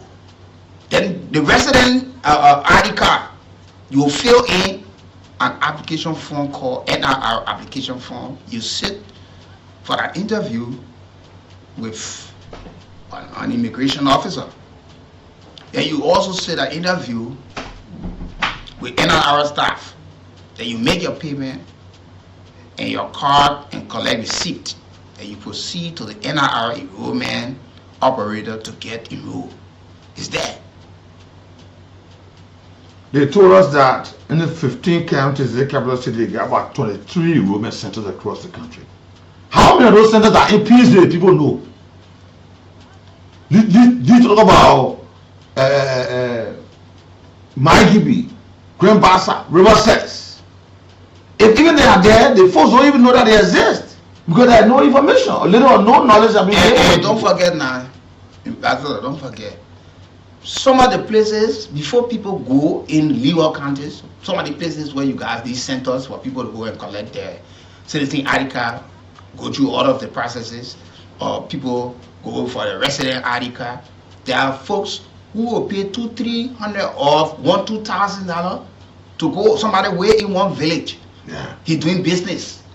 Normally come in time to buy goods and carry, and sometimes go to the bank to deposit or go to withdraw. That man, he needs that, and people will have to travel on motorbikes or in commercial vehicle to go to the nearby towns or in the city. Take into consideration the financial aspect. How take the service to the people. You being paid for a job. That's it. Let it be available. This is the reason why there is a complete affront.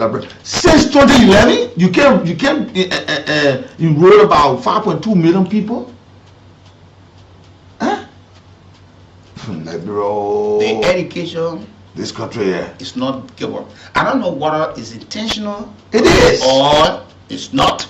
Or they've been so deliberate and find means that's the means of eating.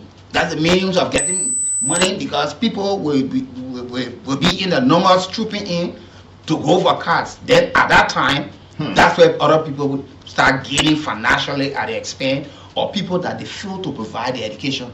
Yeah. You want people to register SIM. So now you see people are even bypassing the system. Now they are those vendors in the rural communities, they even looking at what they get in our cards. Any card get, you get church handicap money to register you. Let me serious. And Are you serious? This is the right of the people that they should be in Rome. Let the country know that they're in the database. Don't forget. It's important for you. Don't forget, there was a point in time where some of the folks, the citizen ID card got expired. When they go to the bank, they got to lead their call to NIR office for them to say, oh yeah, you know, you want somebody to transact on legal business with illegal document in their possession. Telling that it's not valid. It's no longer a legal document. Illegal implementation for legal thing. Yeah. The thing is waiting there, the time limit it expired. You tell the man to do illegal business with something that is not legal. But the irony thing about this, Ambassador, I'm a citizen of this country. My right to hold a television card expired. Then who am I? These are some of the questions. These are some of the questions people are asking, and these are some of the things I need to sit and provide the level of education to the people. Tell them you will stay based on this. They want to know because why we and now Ambassador, they are selective. And trying to the duration they give some people. Yeah. Everyone has the same time. I don't know why. Yeah, I don't know why. Some people because if you are doing a measurement, no matter what, if you say 5 year or 10 year, everybody will not get it, but it will still be in that period. Yeah. Mine will expire after my 5 years. Yours will still be valid because you have not reached the expiration for 5 years. But if you're telling somebody got from 2018 or 2020 to 2030. Yeah. And now they start 2027. Now they start 2028. Like for instance, the photo registration card. Once that routine finish or ends, that card is invalid. It's just clear. 6 years. Yeah. Because after 6 years, the next election, you have to now do another registration of photo registration card. Why they still get understand with NIR card? They will give him a day man, they say 2027. Someone will go and say 2029. The other person goes say 2030. Why? Are we not all Liberians? You know what they're doing? It's causing people, and if a care is not taken, it will cost some people their job because they will want to take on you. Somebody probably want to go and fill in a form, make sure you go through the process to get a card, and they need to go to work. You know, Friday I was on my way to work. The card I was in. There's a lady who was also sitting there who are gotten off so early to go for her car, and she was calling somebody. The person said they already gone to the other side, and then she said, "Oh, but our complex I took my picture, but the line was too long, so me just go and come what time." You know, you inconvenience people because of your lackadaisical attitude in implementing what you're supposed to do. Hey, yo, you people will not provide the education. Then when we provide the education, you'll sit there and eat the money. Yeah. For 3 years, some kind of thing happening, they call your names out, and the time you won't talk. So it's almost like a remote. Yeah. You read big letter, you say the material. You are reactionary. They should tell President Bwaka need to. So people are not you because they're holding up. The people will get vexed with you, they will not get vexed with them. They will get vexed with the president. It happened here before. You were here. The past government. You saw what happened. Why we keep sitting on information that can easily help you get your job done? Look, you will be saying that order. You will not be overwhelmed by the group of people that will come up. Because by the time you're there, you have done it properly, sufficient awarenesses and education being provided. You go there, the workload, you might sit over there, you see only 10% the whole day. It didn't happen. You relax. You saw photo registration time. But right now, the first day everybody will rush. You coming using that as people now. You coming, John. Say, my man, I'm coming. And man, he called somebody on the side. He said, "Yo, how many? Everybody posting together. I will bring a phone right there because I want supposed to eat little chicken home." Yeah. In Brazil, there will be people that will call on the radio. Say since the thing started, they don't have it. They are like, bros, don't have this. And some people will tell you their own have expired. Yeah. They today they yet to get new one. They have gone on so many occasions to renew. And they can't. Let's be clear, man. You can't continue treating the Liberian people like they deserve it. They deserve it. Why you give it to them? For that registration time in jail, so why? The whole country you register people to also reach 18 years who are qualified to vote. You talk about citizen card. How many years will it take you to have everybody enrolled? They talking about people using this process to impersonate. Who knows that some people using some people name to get photo registration card and go do different somewhere? Like people could be carried away. You'll be surprised when I sit in the corner and say, I'm going to give birth. And don't be surprised. It's happening. Who now will check and know that you? But you saw what we did here to ourselves. You saw what we did here to ourselves. We said we want to make sure that we in line with international best practices and what we see all around the world too, so we can be part of it. We went in the digital world and registering ourselves for the election. The biometric. Yeah. We did digital registration. Our cards were given to us. Then we went to vote manually. Why you all taking our information, putting our finger on our machine? Then we go back to, we went back, we voted the same way.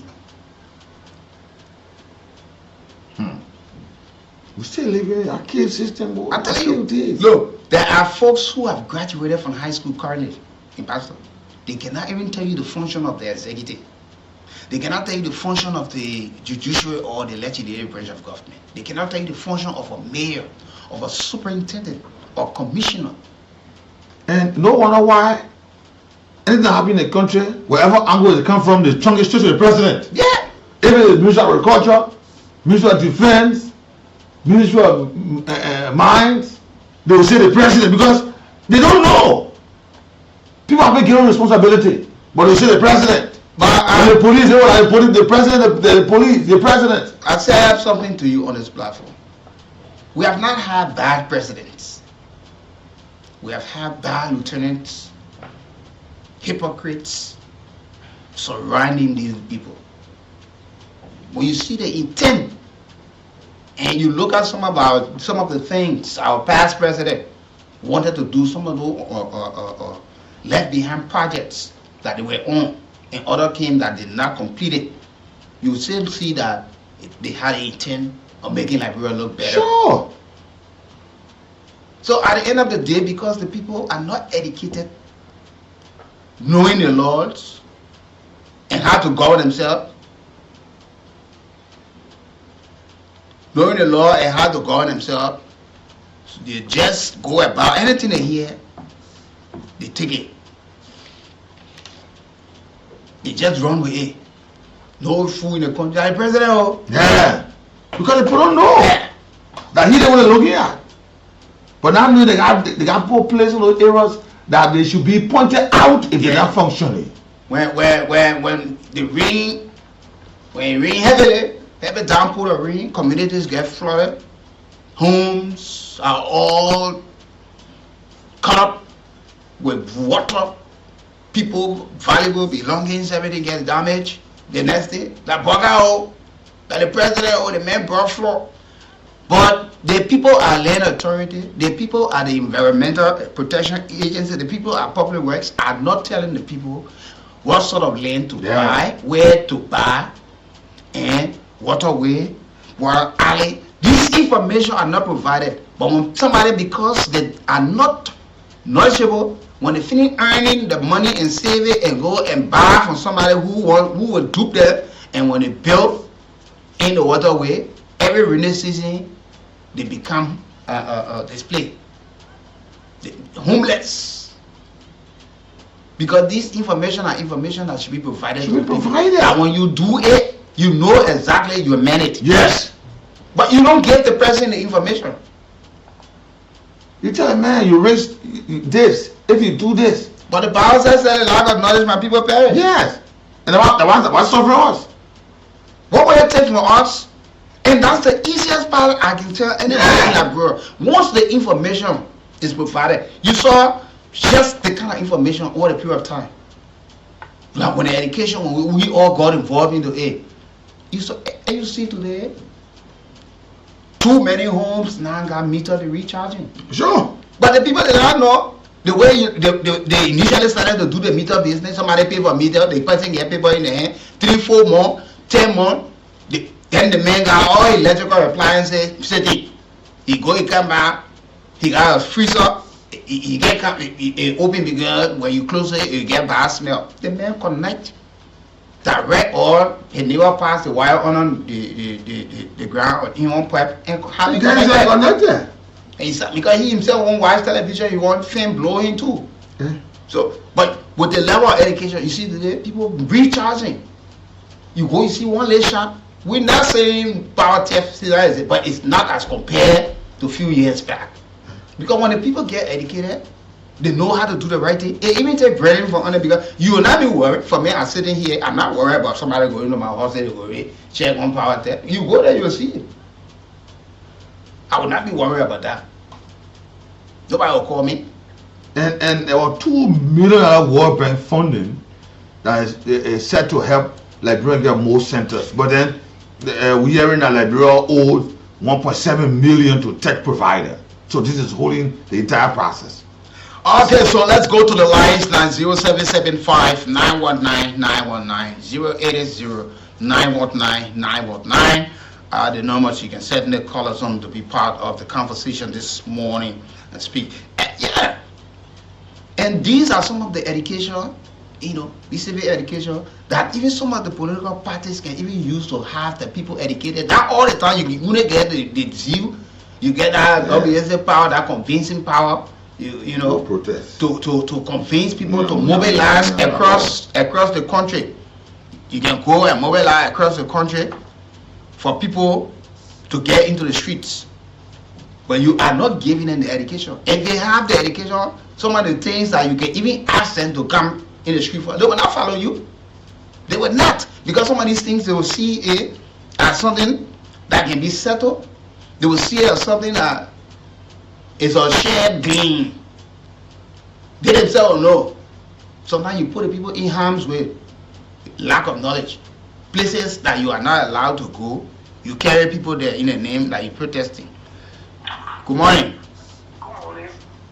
Yeah, go ahead. Yeah, man, it's about to make calling for we are carrying our job. Alright, go ahead. Yeah. Thank you for the information you got provided because it's so one of my name, Alice. Oh, one thing, my attention is very tuned to the Ministry of Information. Why their function? Because people are sort of giving information to the citizens in case of the government entities like that are trying to provide information. Yeah, they're there to propagate government information and have the citizen informed. That's why they have the regular media press briefing, minister, director, and go there. But that's still not enough. Other ministry agencies, they got the communication department. They need to reach out as well. Yeah, I mean that's my intention. I mean, the practices of politics. Yeah. Politics, all the things for our politics and politicians can go. At the end of the day, they don't want to provide the education to the people because the people will get the knowledge. So they don't want the people get the kind of education. Yeah. Okay, thank you so much. Thank you for being part of the conversation. You see? And these are education. You saw someone who got ready with motorcyclists today. Motorcyclists have understood that they are not less important or lesser citizen. They are citizens like any one of us. Yeah. You might just have position than them, but we all Liberians are equal. No one person more Liberian than the other. Good morning. Good morning. You're welcome. It's Cool FM. Go ahead. Thank you for the show.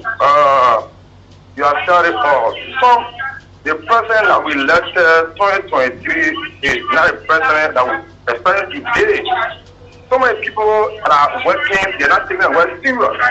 Then look at Andrew Peter. The issue with the national education card is very serious. Because some people there, they are firing, they are killing on people. Then for me, my Africa expired on May 2010, 2025. I've got to renew my ID card. I get $10. I said, for what? I ain't get $10. I will get $5. Hell, I can present, but I'll walk away.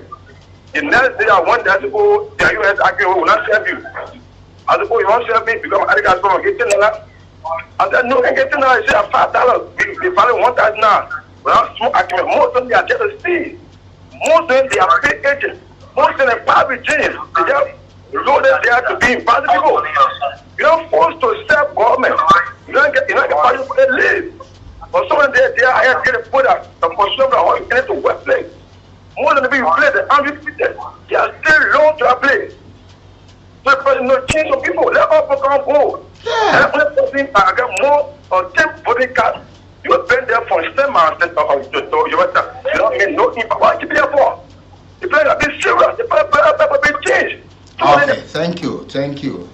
It's time we go for our central bank commercial and we'll come back. We'll continue with more discussion this morning on this edition of the Morning Ride. Look, sometimes we got to relax politics and provide the education to you people. Sure.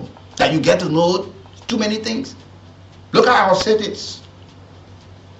People are residing in cities across Liberia. People are residing in township. They don't even know the city ordinances. But this information are information that should be provided. But you will keep the people in the dungeon that they do not know only because you know it will help to pour more food on your table or enlarging your pocket size. Yeah. That when more people are violating, you enjoy it. Let's go for our central bank commercial.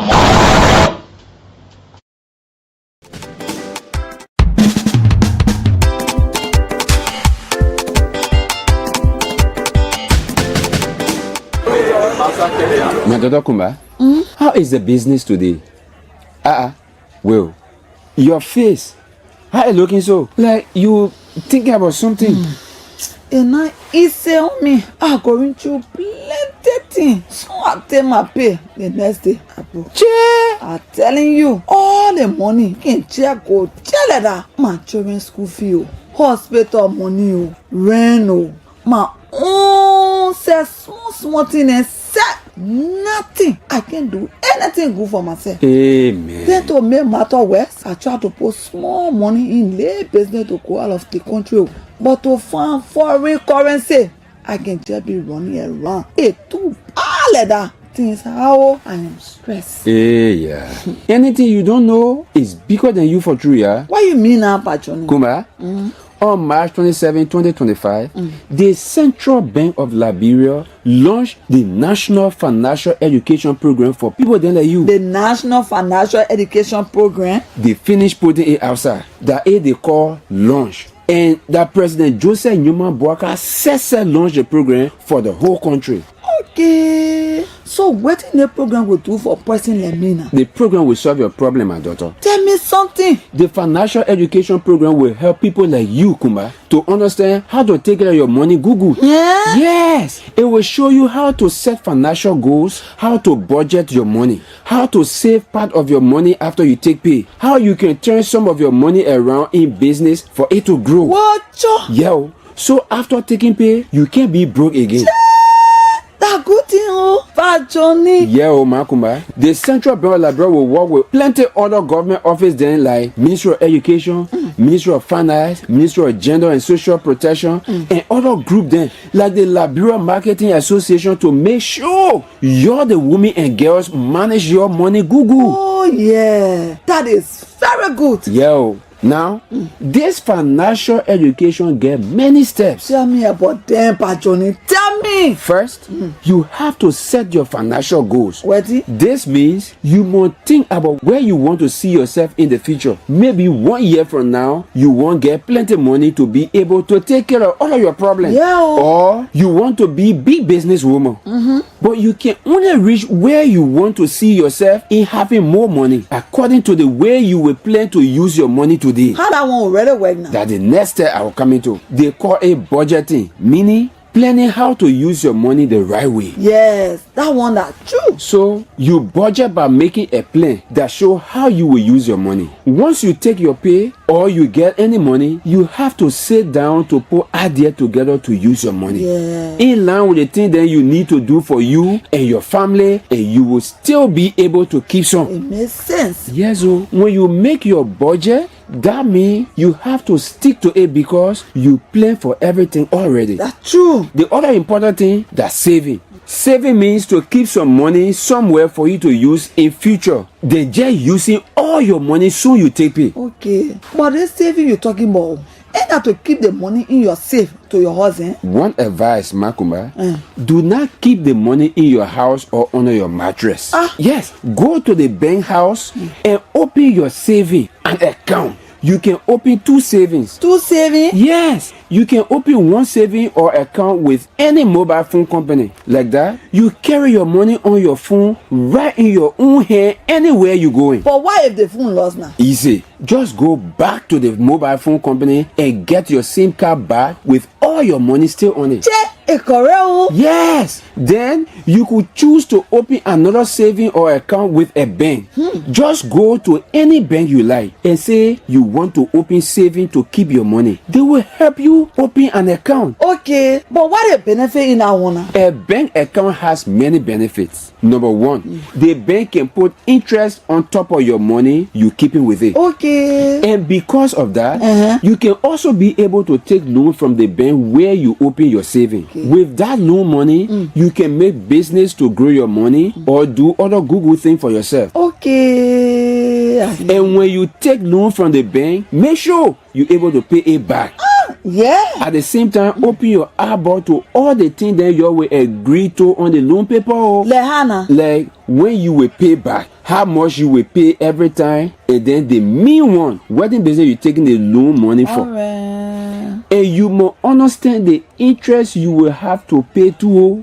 Yeah, after that, you can make a plan to pay back your debt. Manage the debt good. Yeah, it will not be good you take loan, then you're not able to pay it back. It's not correct like that, sir. Yeah, that digging hole, covering hole thing not correct because you will still be in the hole. Yeah. What some people do is to make sure they take a loan to put the money into something that brings in more money. They call it investment. So they can be able to pay their debt and be able to save at the same time. So Google idea, yeah? Yes, so then another good thing is to insure your business or your home. Insurance for my business, my home, my... So, God forbid, if something bad happen, the insurance company can help you get something bad because you are protected against loss. Lopa Johnny, I will go to the financial education program and learn about money matter, yeah? Insurance, hayaka. Yeah, because with insurance, when your property damaged or warehouse burned with your goods inside, for example, the insurance will pay. Wow! So a part of financial education too, eh? Yes, it is part of the financial education tool to manage risk and protect yourself. Then you know, some business people don't treat their customers very good. They plenty of... Fine. So the last thing the CBL and other Google friends talk about, they say you get right as customer to complain any business house that will not treat you the right way. Any business house? Yes, like banks or mobile phone companies. If they not treat you the right way, you must talk it. Okay. That's right. And under the financial education program, you listen to me, they will teach you how to complain and how they will hear your complaint. So Kuma, thank you plenty, Papa Johnny. I will make sure to be part of the financial education program so I can learn all the good things about money. This message is from the government of Liberia through the Central Bank of Liberia. As I sponsored them from the Central Bank of Liberia. And so like we were talking earlier on, now after people are starting to complain that they've been there 3-4 times and will go home empty-handed. Yeah. Because if this continue, the very people for which the institution was created will not be served the sole purpose of their existence. And World Bank is now saying the support is on hold because we are indebted. We are indebted because they wanted to help in the reform to make sure most of our systems are digitized. Yeah. And there are people who sick going over there because they need it and to go to the bank and get some money from that. The elderly people. The people we provided service for are now complaining. Yeah, a 54-year-old man said he had been there 4 times. So you just take it, you're supposed to give $5. And you spend over $10 for transportation. You see, what is that? Some people got to go to work early, so they will take out the time, risking to go, already our youth are rich, our people, they start to get valid. Some people won't wake up 2 o'clock to go pour rock. Yeah. Some people won't go 4 o'clock. Some people won't go 5 o'clock. At the end of the people start sending an interception, robbing people, taking their valuable or other things. We got to be careful how we handle some of these things. We got to be careful how we handle some of these things. We can't be having all these systems and you can provide it. Look, that thing should just be very smooth. Yeah. Very smooth. They say, oh yeah, won't plenty, but when it comes to doing something, then you know that I will plenty. You put it, man, but they got a population. But just to do something for the population that you claim that without plenty, without many, it becomes a serious problem. Look how people going on. Going over there. Because the education was not there. You did not attach importance to that card. You did not say to the people the importance. But that's the reason why we have had this problem. Not only overall. These people are key actors in the political parties. They want to run government entity at the same time running the political party. One man will be to national registry, the identification registry. At the same time, he will study their job for one party or chairman for one party. One man who should be focusing on disaster management in the country. He will be focusing on party people going in front of office, party people planning to go do this one. You see, when it's politics time, you go to your politics. But when it comes to doing the job for the people that you be asked, that you were given a chance to serve the people, do the job and get it done and go in the other side. Then why accept to go into government? Why young with the day you win, you do the thing you want to? And it will not help us grow. No. We all, other political institutions, all wanted to better the lives of the Liberian people. Now you never won election, but they say come and help in one sector. You go there now, you become a serious problem to the sector. Yeah. And this thing should not be happening to Liberians. Liberians deserve the sabotage that they have money. Oh Jesus Christ! I get very sick at times when these things be happening. Good morning. Hello. Good morning. Go ahead. Yeah. Morning. Yes. All right. Let's talk to other callers. Good morning. Yeah. Good morning. You're welcome, sir. Yeah. Thank you. My name is Faya David. I call you from Waka. Thank you for the topic this morning. You see, exactly this is what happening. But for me, really, you should also talk about Ministry of Transport.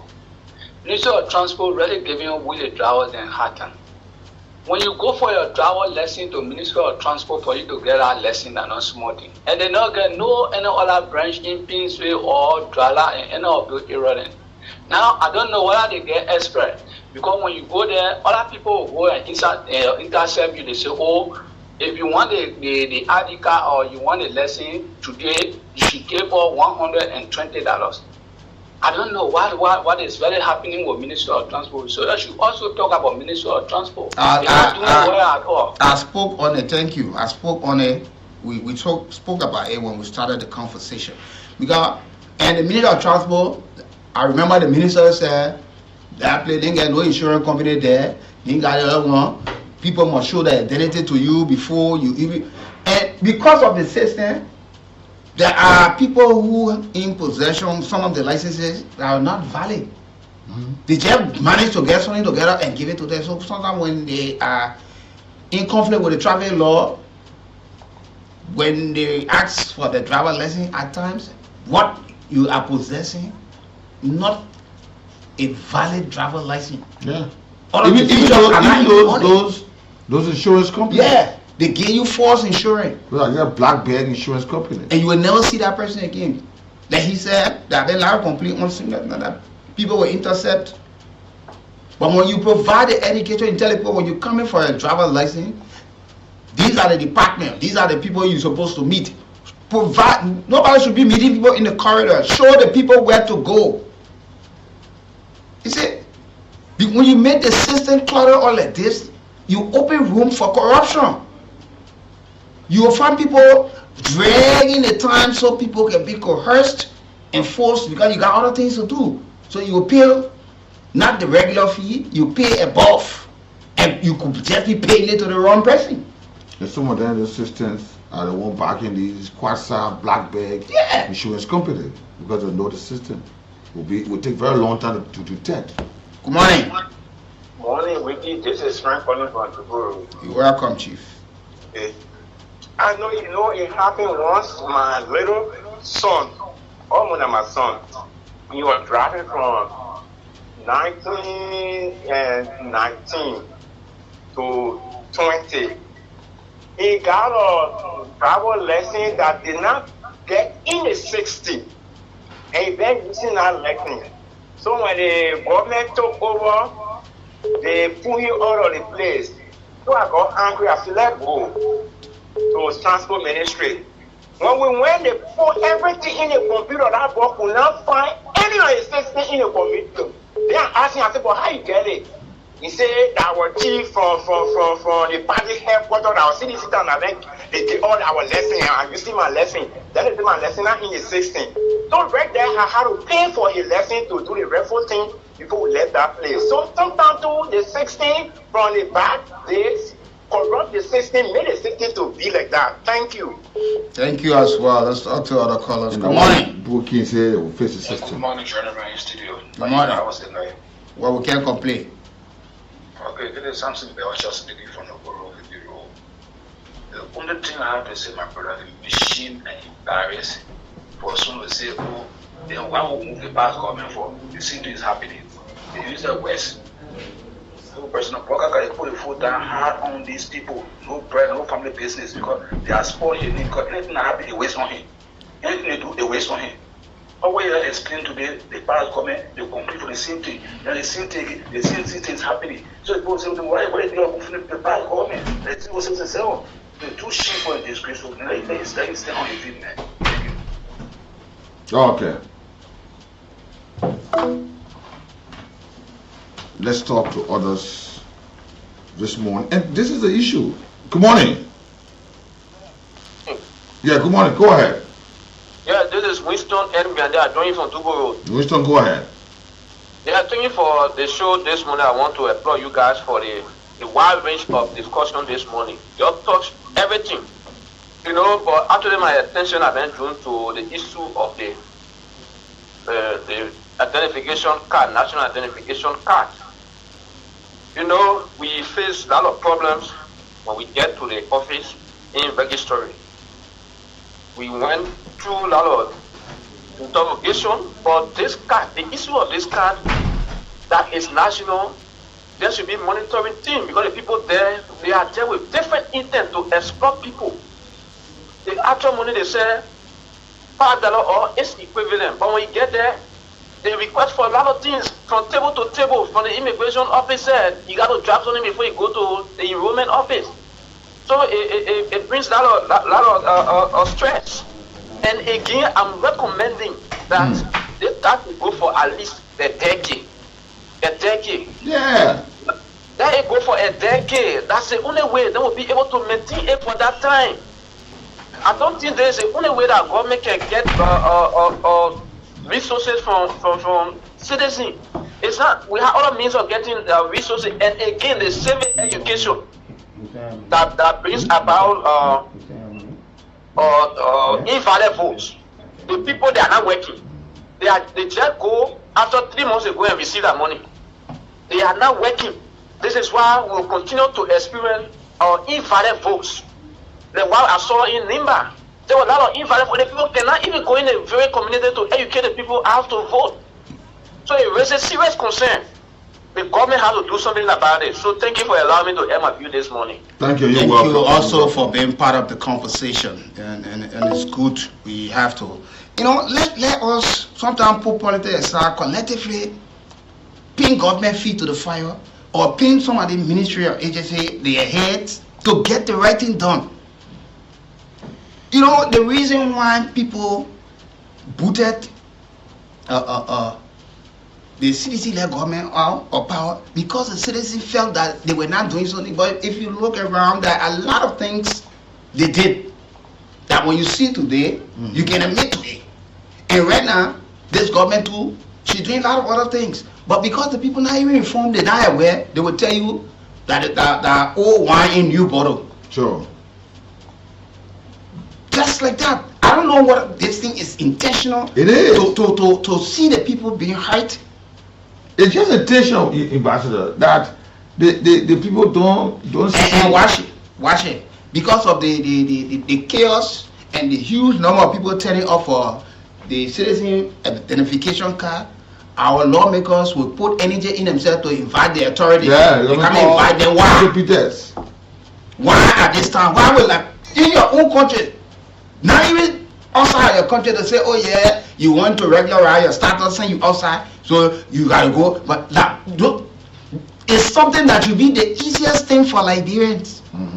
Look at Liberians standing in line for their own identification card. Look at it. This is just a shame. What would you go for a passport? What can we will get properly done and much easier that people can just walk in and walk out? You go for a document almost like you can't run away from your country. So they want to go to you. Yeah. What's that? It's bad. One of our colleagues, one of a former police officer, he lives in America.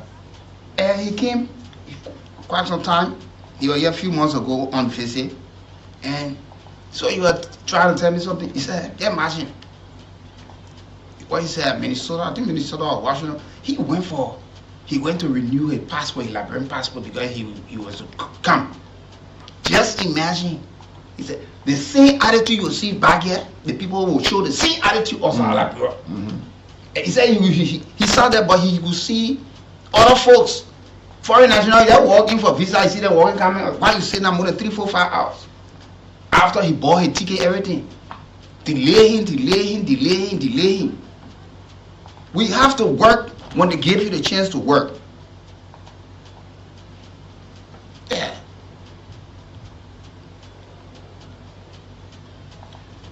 Zero 0775. It's bad attitude. You have to stop. Good morning. Yeah, good morning.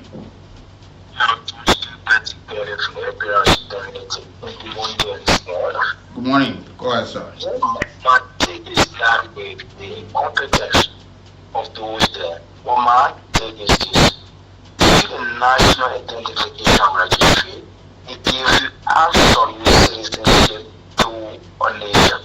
We have to be very careful when issuing such prestigious card to people. You know that people from Guinea, people from all out there obtaining the national identification. They are the national identification.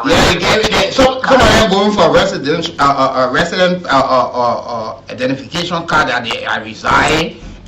But when you put everybody together in that category, it's difficult. You tell people who going to renew. You find a place that they go to renew you find people who going for the first time. You find people who going for resident card. You just put it, but you put everybody in one queue.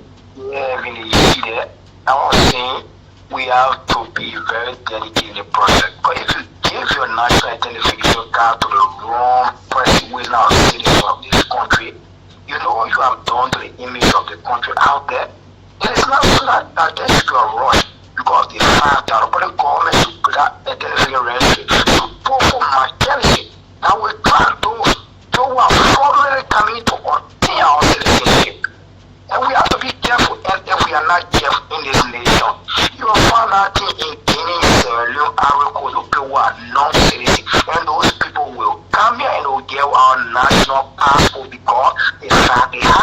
So the government has to point McKenzie to those people from the immigration sector. If people are agreeing to drag people into OT as to what you are citizens of this nation.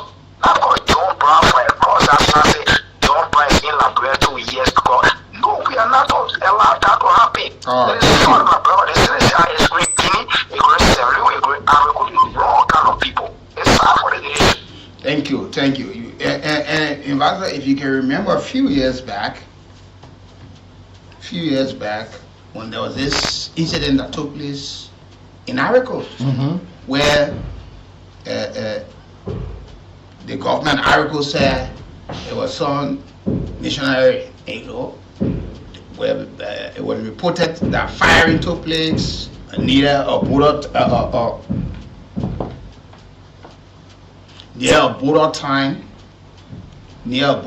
and those who were arrested, they were seen with Liberia driver license, passport. Sure.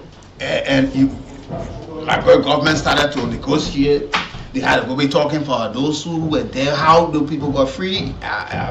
You remember I was talking to somebody from Ivory Coast, you know, on these things. And that's how we need to be very careful with our documents. Yeah. Who hand the land in? Good morning, Council. Good morning, gentlemen. Good morning, Council. Look, the last time I spoke with you people, I told you all that our problem was ourselves. This passport is not going to be there. This passport has been going on a long time. People use it as a means of generating revenue for themselves, so then the implication. So most of the passport problem comes from right in the place where they produce the passport, where they use the passport. People are using that to augment the income. Okay? Even at times, government officials getting involved when it comes to diplomatic passport. I think you remember the saga that happened before. Yeah. And that saga was not only that.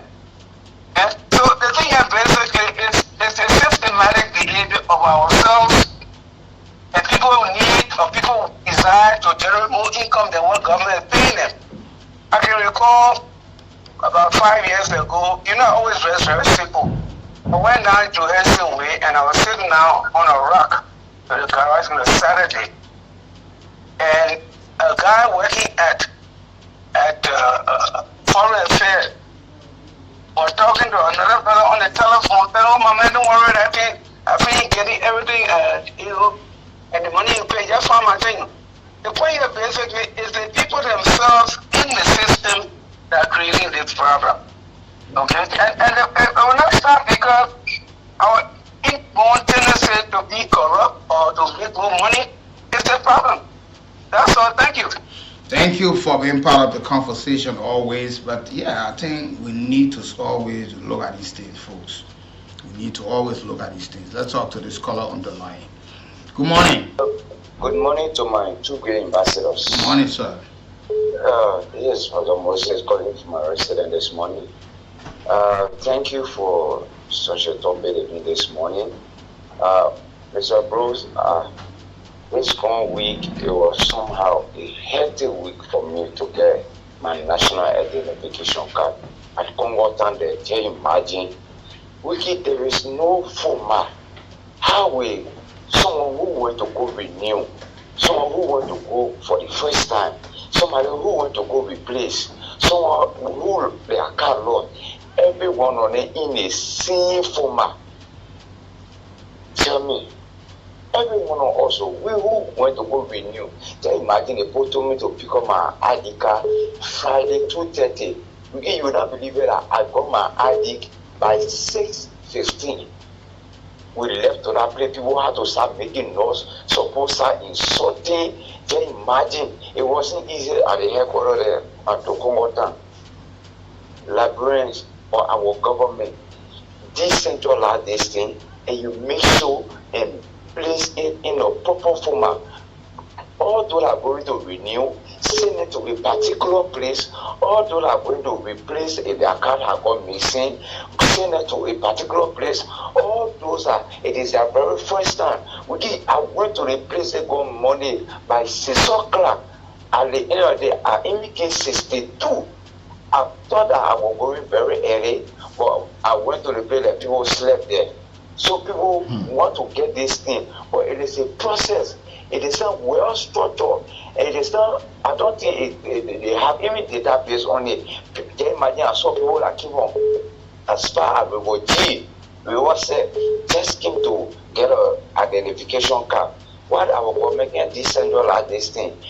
Send the police people who in the police barrack, but we, the police, the immigration, the AFL, every one of us battling to the same place. At the same time, those people that came to get a resident ID. We are asking our government, please put this thing in a raffle format. Thank you very much.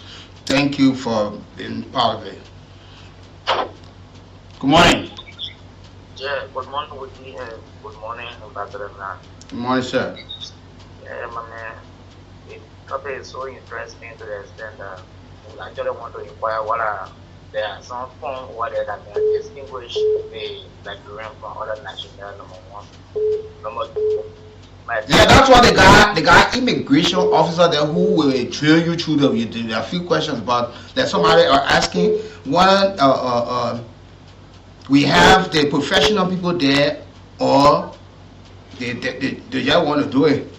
But that's where the problem is, because when you go, somebody just call you somewhere and they get the exactly from your name and whatever you just go. Okay, my attention has been going to the AEC Corey. Every time the first morning and the positive, always thinking that 10 kilowatts per there would be, which is very, very bad and embarrassing the Liberian man. They did not plenty already. But every month when you could have 12.0, they have to take 10 kilowatts per there, man. So we are appealing to national government, man. Let them work on that. Let them restore. Want to all that thing, man. The manager will plenty so that they don't want to deal with this thing. Thank you very much. Okay. Good morning. Yeah, good morning. Good morning, sir. I'm Nathaniel. Yeah, go ahead. I want to understand and listen. Go ahead, sir. National identification thing here. Every time we can say Liberia will really, I think that really backward. You know me, I spent 11 years in Ghana. And the people, when they're ready to do their own, they can push people. Include the immigration member and staff there within the go from institution to institution, marketplace to marketplace, and have people register. You know, most of the state government, they get a country at hand. And you understand? Most of the time, when they're ready to do their own, go to institution from institution to institution to register the people to help them to not to inconvenience them. You understand? Me at time when Ghana working in one institution in Ghana, the consulting company, they register everybody. They separate the citizen from the people who are non-citizens. You understand? How can one person get 1.8 million to tap home, but you don't get money to do all the things? To waste people's time. Okay. Let's talk to other callers. Good morning. Yeah, let's hear you.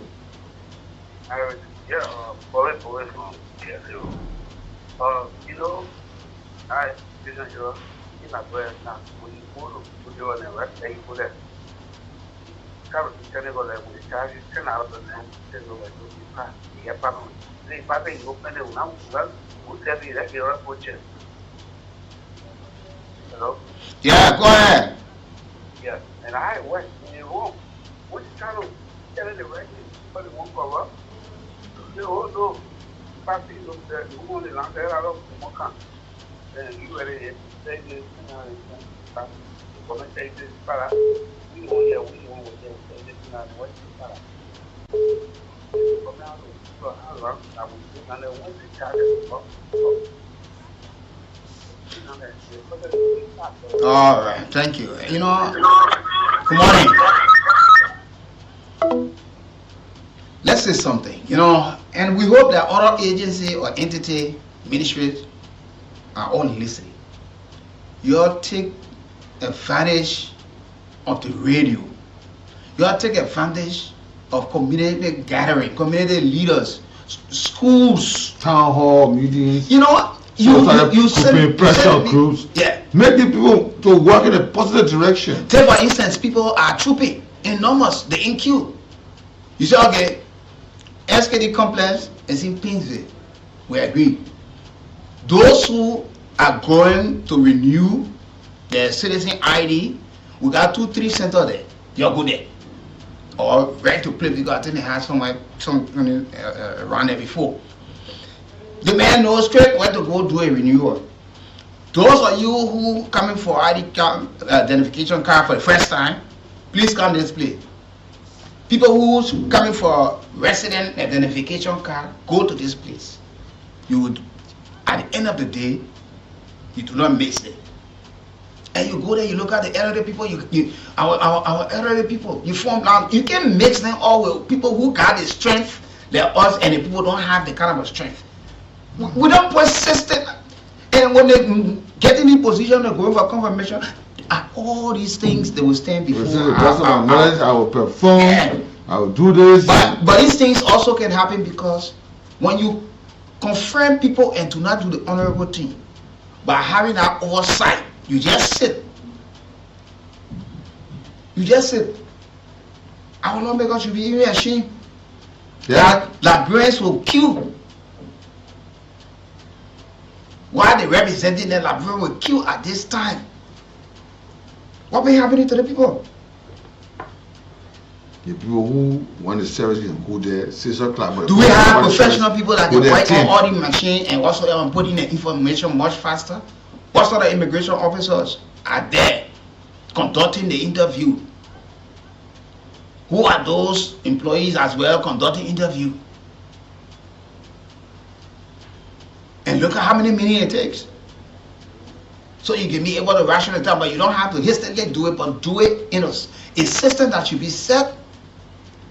But if people are able to do voter registration in biometric cards, and they were able to go about the process, what give the people hard time? And if the data system is properly set, trust me, people who are going to renew, they got no business even going over there. They're being there that just to go pick up ID card.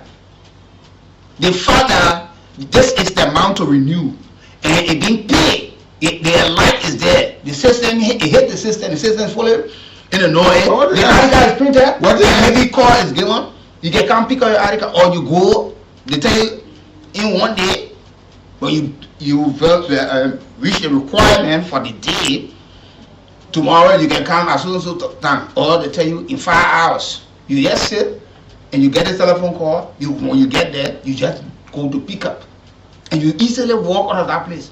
You notice that there will be a lot of time for other people to get the things done, but the same thing. To get it, it takes you almost a whole year. To go and renew, it takes you the same time. So what data are you keeping on your people that when they go back, they will take the same number of time to renew the expired identification card? The people understand. Nothing is going to change. Only the expiration time. Yeah. The same photo, the same name, the same age, the person age, everything will be. Somebody ran over the computer. Because all the things will be in there. But as soon as you put the person name in, you own the expiration date, you take it from over there. Nothing else. Then you will take almost, I don't know how long for people who go 2-3 days. That's why 4 days. The United Nations system. The very first day you enter, the photo you took of ID card, that photo you use, or whether you spend 5-10 years there, the only thing they do just renew the duration, the period. That's all. But when your name, your age, your blood type, everything will remain the same. The only information is to update the information that from this time to this time. That's all. If ID card get missing, the system provides one say a duplicate.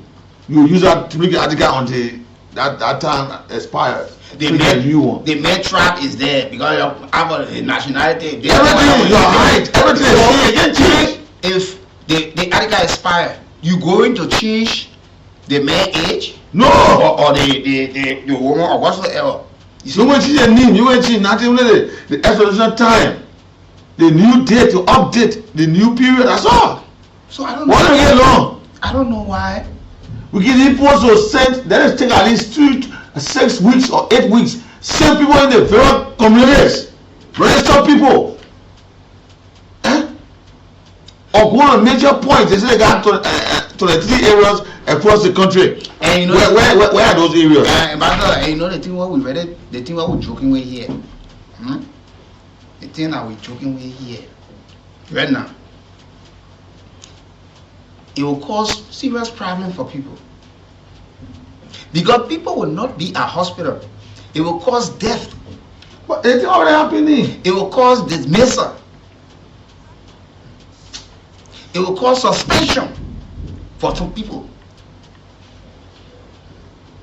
And if care is not taken, when you look at the overall part, the negative part of it, it will affect government income. Because some of the people who are supposed to go pay their taxes, they don't have the required document to go pay. They will close the stores. They will close the shops. And the people go in the field to go collect and the shops close or the store close. You can't stay even in the store and be to get money. You got to meet people there. People leave offices. Yes. The main money can't be there. You got to get money off in the bank. You leave the office and go. If it's cost to spend, how would you do it? There are other functions you should be at. And you will cause people to be affected by it because somebody go to the bank and one person decide to use that person, use their own discretion. You got to leave something. You got to leave something.